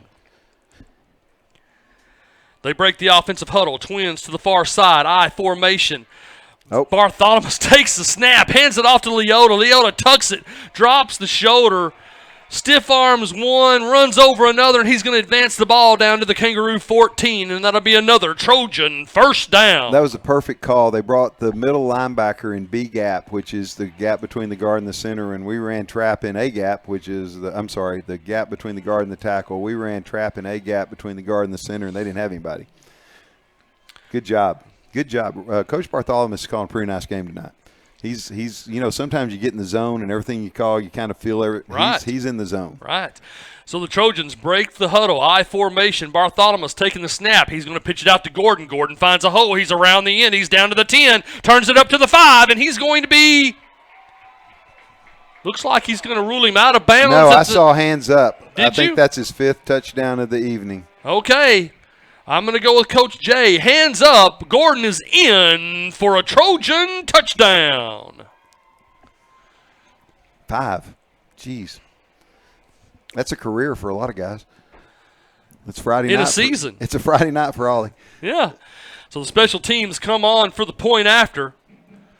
The Trojans pedal to the floor here in the second half, making a statement. The attempt is up. And it's good. And you know what's really fun? We're running the ball right down their throat. Right. But we're also throwing the ball. Yes, we are. Really, really efficiently. Yes, we That's are. the kind of thing we've needed to see. It's really exciting that we've kind of unleashed Cade. Cade's been throwing strikes all year in the limited opportunities that we've given him, but he's throwing the ball really, really well. He had one, remember, he hit Nasir on a post. Right. That was another 60 yards or so that just bounced off his hands. Yes. He's doing such a fantastic Right. job running the offense. Yes. Yes, it's really, as you and I both know as former coaches, right where you want to be in week 8 of the season as you continue to just check off the boxes and prepare week by week. Not looking too far ahead. Hey, there's the out-of-town scoreboard, Coach. Looks like Bell over Pascal 40-6. Boswell over Haltom 38-20, and North Crowley taking care of Chisholm Trail 41-0. As posted here on the Kangaroo big board. Are you surprised by the Boswell score at all? No, not really. I thought they were pretty solid when we played I them. really liked them when we played them that first week of district. Right. I thought they had some really positive things going on. So, Yes. And Cotner's kickoff hits around the 1. I thought it was fixing to bounce backwards. boy, they were sweating there for They a were, second. weren't they? And it finally bounces in through the end zone, so that'll be a touchback for the Kangaroos. This will bring up their 4th possession of play here late in the second half. It'll be 1st and 10 Kangaroos from their own 25-yard line. Let's see if we can get the clock moving a little bit. It's just creeping by. I'm telling you, it really slowed down here in the second half. Not sure why. I am. Laundry? There's been, yes, we keep having to take out the laundry. Waiting on the Maytag man? I guess so. Goodness gracious. So the Kangaroos on the football field, they've got their offensive call. It's twins to the far side, split receiver near, lone back, shotgun formation. Man in motion is the slot receiver. Here's the snap. It's a handoff to, I believe, the quarterback who's running now as a halfback. Is that not right, Coach? That is him. Yeah. They put in a different quarterback. Boy, that might be a good plan the whole time. Gain of 3 on the play. That's going to bring up a 2nd and 7 for the Kangaroos from their own 28-yard line. Jake is calling for a halfback pass. Well, again, that's another thing. We haven't seen a lot of the tricks. I thought early on in the game we'd see more diversity and tricks from the bag. And Are you in? Is it a situation that we're up 28 and they've got them and they don't necessarily want to go ahead and show them all off? I think so, especially given the opponents that they have in the next 2 weeks. Here's the snap by the Kangaroos. Again, a handoff to the halfback. This time he's over the right tackle. Gain of a few more here. Advances the ball across the 30. Looks like that's going to bring up a 3rd and 4 for the Kangaroos from just beyond their 40-yard line. That's interesting. This is an opportunity to really pound, move the quarterback over. If you're just going to hand the ball off, put a bigger back in there. Looks like they're going to give him a break and put their little tailback, who's really done a nice job all night. That would be number 3, Braden Bork. He's done well. 3rd and 5. See if we can get off the field right here. Big down for the Trojan defense. Slot receiver in motion. Fakes the handoff, dropping back. He's looking. He finds a screen. He pulls it in. He's being pursued by he gets away from the defense. Cross the 40, over the 45, and he'll finally be brought down at the Kangaroo 47-yard line. And I believe that this young man may have just injured either a hand or a wrist. Got caught up, didn't he? He sure did. So with the official timeout coming, an injured player on the turf. Looks like we have 2 of them. Yep. I didn't see what happened. I think that's Tovas Elia, the second one. I can't tell the number on the first one. Again, same screen or a similar screen that they ran for big yards earlier. Trinity didn't react incredibly well to it. It was well executed, dropped it right off over the top. Got some guys close. Amazingly, haven't seen a hold yet. Number 13 here, I believe, being assisted off the field by the training staff. Yeah, that's Jacob Schaefer. So with this official timeout, let me do our final spotlight this evening. This is 4th quarter spotlight is going to focus on one of our cheerleaders. This sponsorship is from our soccer team, head coaches Tracy Duran and Carlos Quintanilla, and our assistant coaches Patty Callahan, Trent Abbott, and David Capps. This cheer spotlight features Kara Williams. Kara is our captain.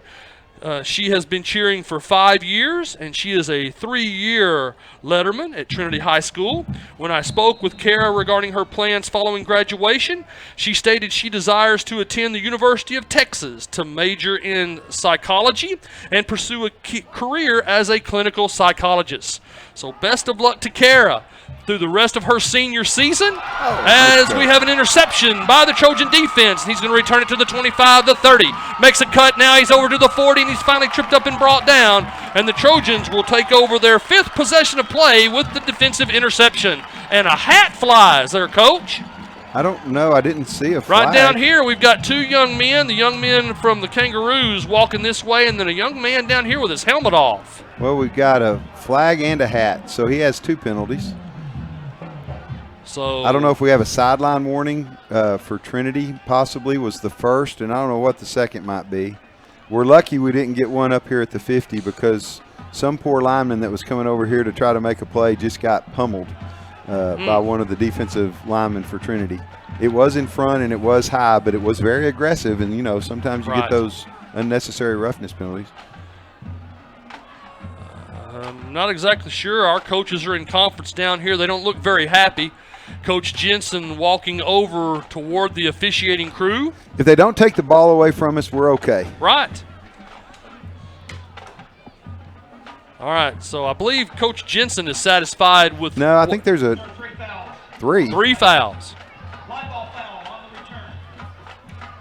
Holding, number 25 on the return. Dead ball foul. Personal foul, unnecessary roughness. 25 on Trinity. Personal foul, unnecessary roughness. 13, Ray. Those will cancel. The penalty will be assessed for the spot foul. 10 yards. First down, Trinity. All right, so hopefully you were able to hear that. 3 fouls, 2 charged to the Trojans, 1 charged to the Kangaroos. It was the personal fouls that were offset, and so they went with the holding against the defense. So he backs us up 10. It's going to bring up our 5th possession of play. 1st and 10, Trojans from their own 26-yard line. Bartholomew takes a snap, hands the ball off to the back, who's still on his feet. Finally advances it out near the 31-yard line. That's Cameron Anderson, I believe, that's come in, or is that Ethan Williams? I can't tell. It's Ethan, I believe. Number 26. 26, is yes, in at sir. tailback. Nice to have the freshman getting a couple of snaps. Gain of 5 on the play for the Trojans. That's going to bring up a 2nd and 5 from their own 31. 6:26 remaining in this quarter. Here's the question, Damon. Mm-hmm. What article of clothing does he throw next? He threw a hat. He threw a flag. What else is he going to throw? Is he going to throw a shoe? Does it become the bag? I don't know. I don't know what it is. Throw a shoe? Do they have an extra flag? Throw a shirt? I don't know what it was. I formation by the Trojans. Bartholomew takes a snap, hands it off to the back. Oh, my gosh, we got a wrestling match here. Okay. They stopped on the whistle. I wasn't sure that was going to happen, but it did. Looks like a gain of 4 on the play for the Trojans on the carry. That's going to bring up a 3rd and 1 from their own 35-yard line. I guess it could have been a dance. Maybe my eyes were deceiving me. See, Jalen Culverson has come in to play center. Jalen backs up.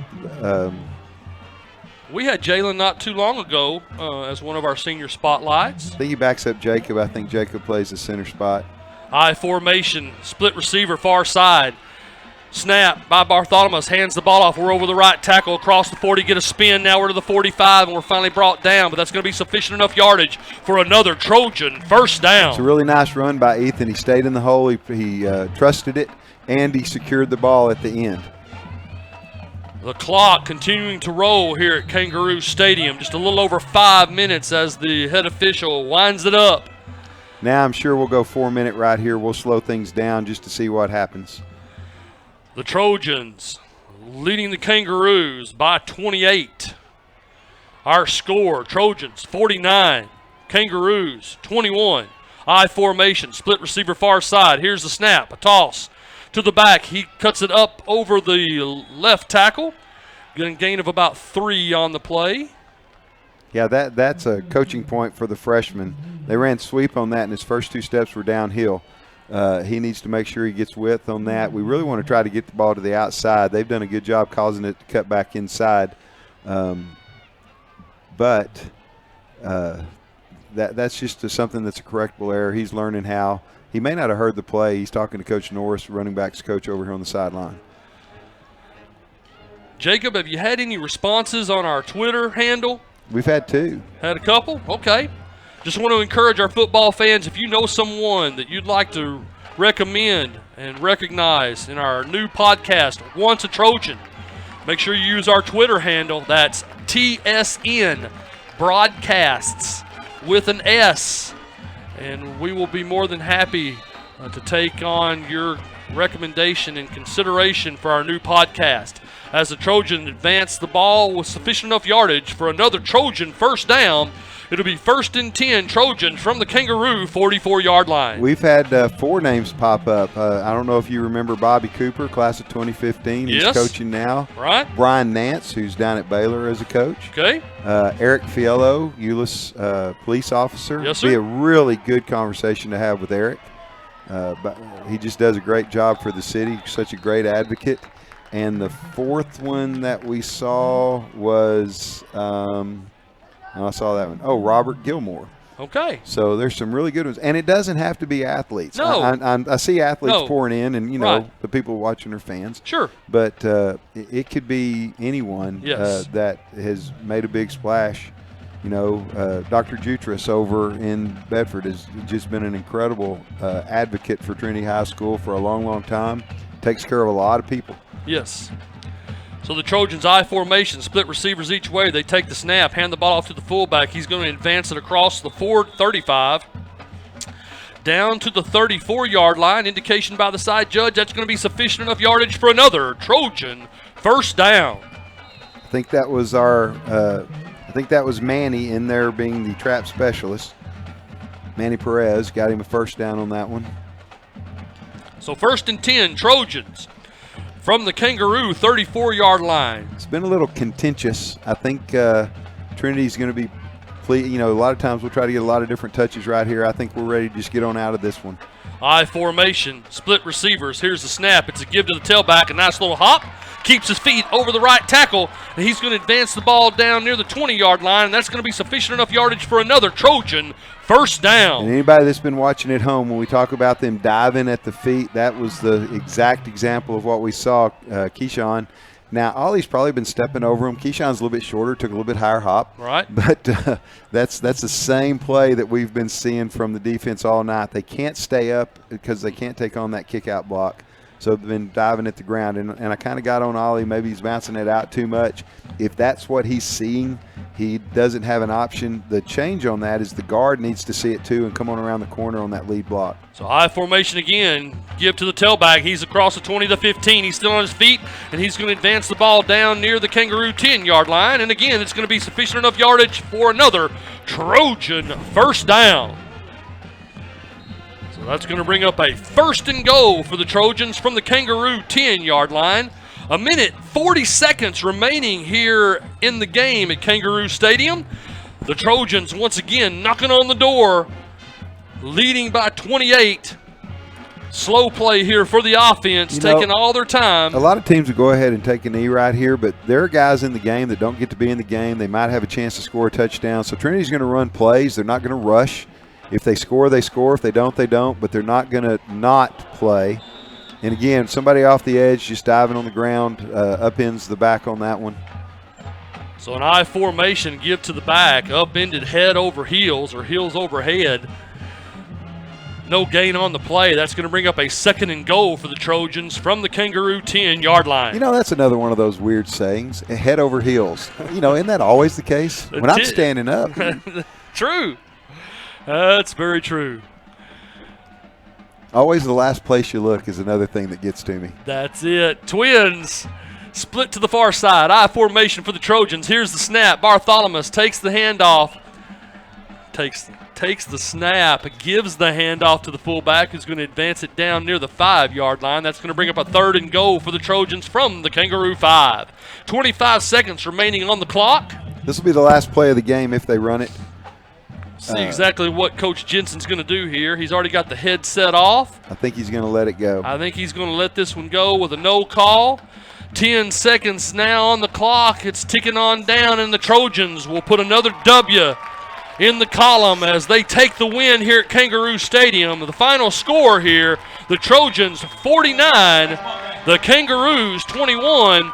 We want to invite our football fans to stay tuned for our post-game as we take a look at our final stats for the game and also talk about next week's game and what lies in the Trojan future. Again, just want to encourage you, if you know of an alumni. Just so you know, the podcast's not starting next week. So you have time to get some stuff in. It's going to take us a second to get everything organized. Yeah. And that this was an idea that we hatched today, literally. Today, yes. And so we thought it was a good idea. Hopefully y'all think it's a good idea. We'll love to take some input as to what you think we might ought to talk about. But ultimately the goal of this is just to celebrate the culture of Trinity High School. That's right. And it's an important time at Trinity High with our current students. I think it's great. The podcast would be great for our students to be able to hear and see. This will be something that could be replayed in our Trojan Talks, possibly things shared even in history classes and other classes in regards to those who once walked the famous mall of Trinity High School and now have carried that culture beyond as they make a great impact in the communities where they live and the world that they serve. Yeah, it would be a lot of fun. Plus, just getting a chance to catch up and talk to some of these people. Some of these people I would be meeting for the first time. Right. Same with you, I would say, Yes. because they're beyond us. Yes. But there are people that just had great impacts at Trinity. You think about Nell Berry, Jeff Grimm. Some of those people would be fun to catch up with them. Right. we love the idea. Please send in some thoughts, favorite teachers from the past that you would like to hear from, favorite administrators from the past that you would like to hear from. Just people that do good. Right. People that make us proud to be Trojans. That's it. And again, you can send that information through our Twitter handle. And that handle, again, is TSN Broadcasts with an S. And so. Okay, that was my fault. I'm catching grief. I put the S because, we don't just broadcast one thing. We broadcast. And nobody can put the S. It makes me sad. Don't forget the S at the S. end. All right. So let's pause at this moment, and I want to draw your attention here to our Vista sidelines where the Trojans are taking their position. Watch Weatherford. Check out Weatherford. Respectfully watching this. That's correct. Weatherford Kangaroos over there on their hash, turning, respectfully watching. So let's listen in to the ceremonial sippy towel.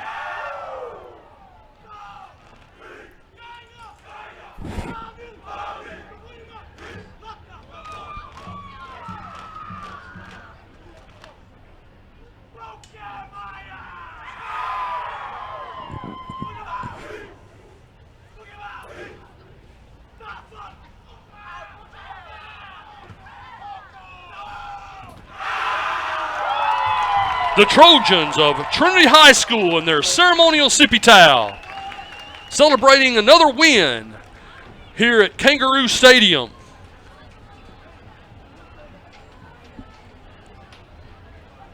So as we await the final statistics, we'll pause now for the playing of the Trinity High School alma mater.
The Trinity High School Marching Band with the playing of the Trinity High School alma mater here at Kangaroo Stadium.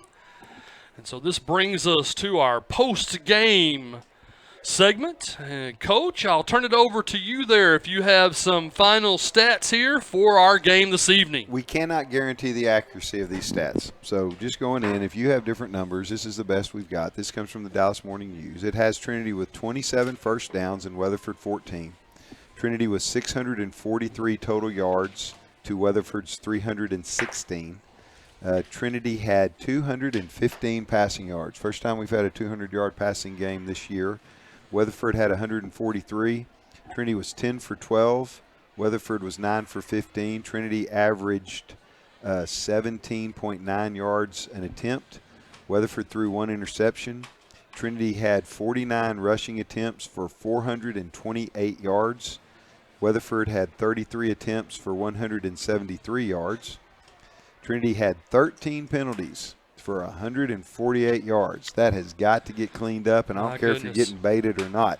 We went one year where we were having a hard time with stuff like that. Right. And we told our servers to, after every play, push somebody, chirp at somebody.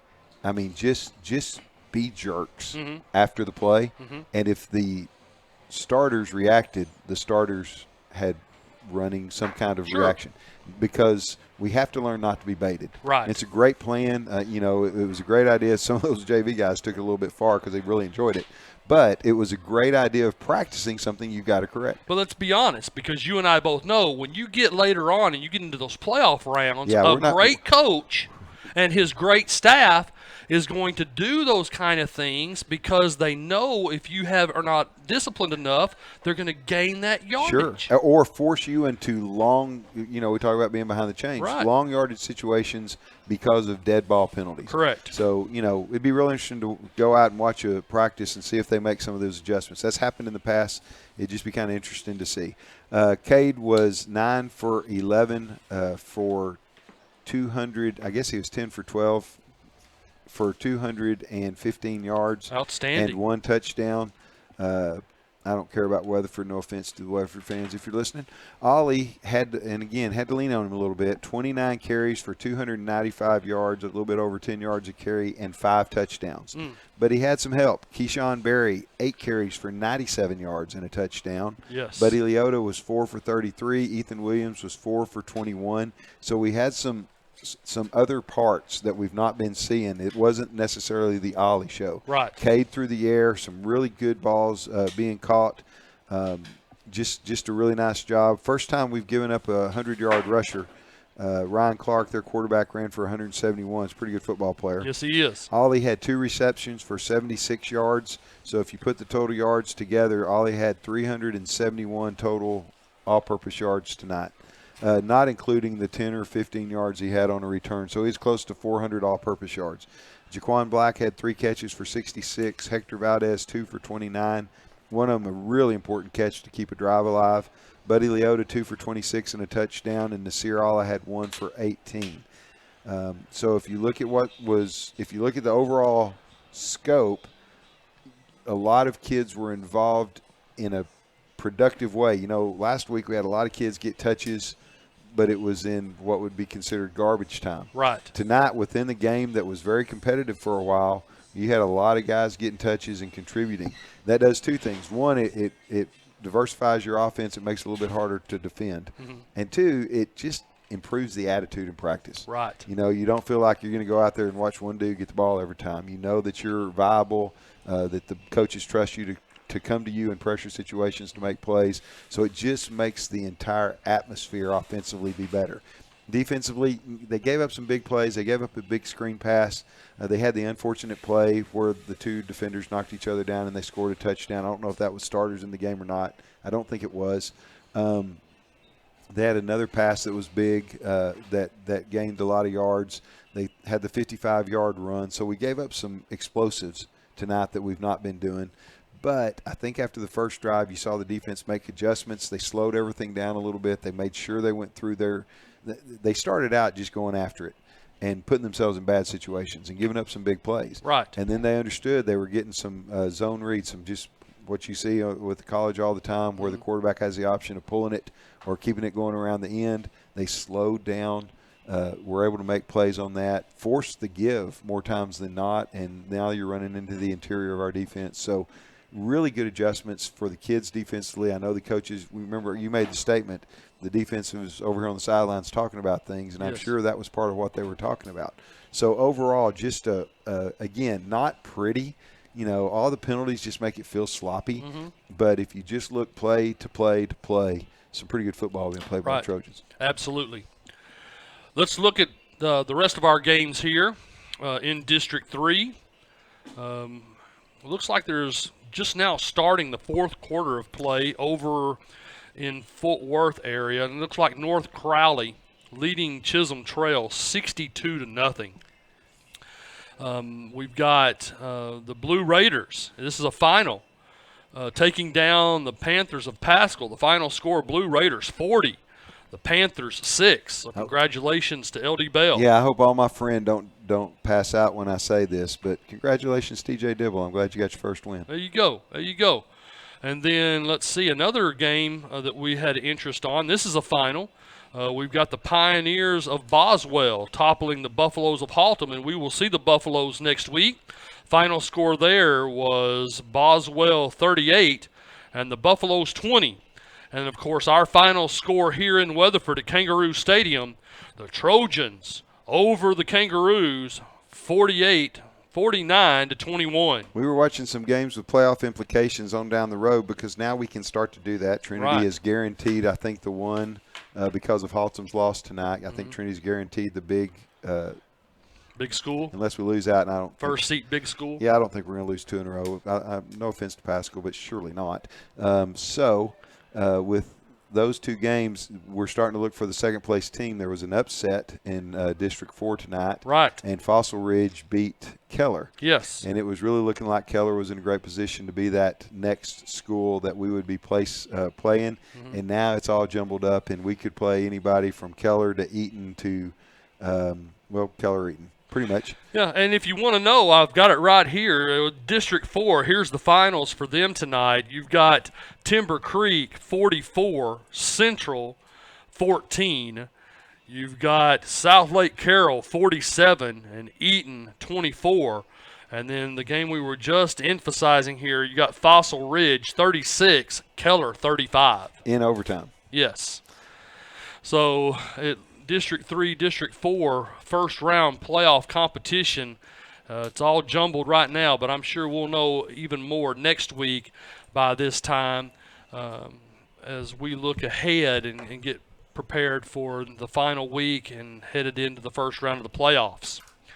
So with that being said, any final thoughts, Coach Jay, before we wrap this post-game up? I appreciate you letting me play. Oh, I appreciate you and Jacob over there. Jacob is just working his statisticians with his, looks like Excel program going on over there, not to mention his Twitter. He is an Excel dude. He has figured Excel out. He's excellent with it. He's Excel.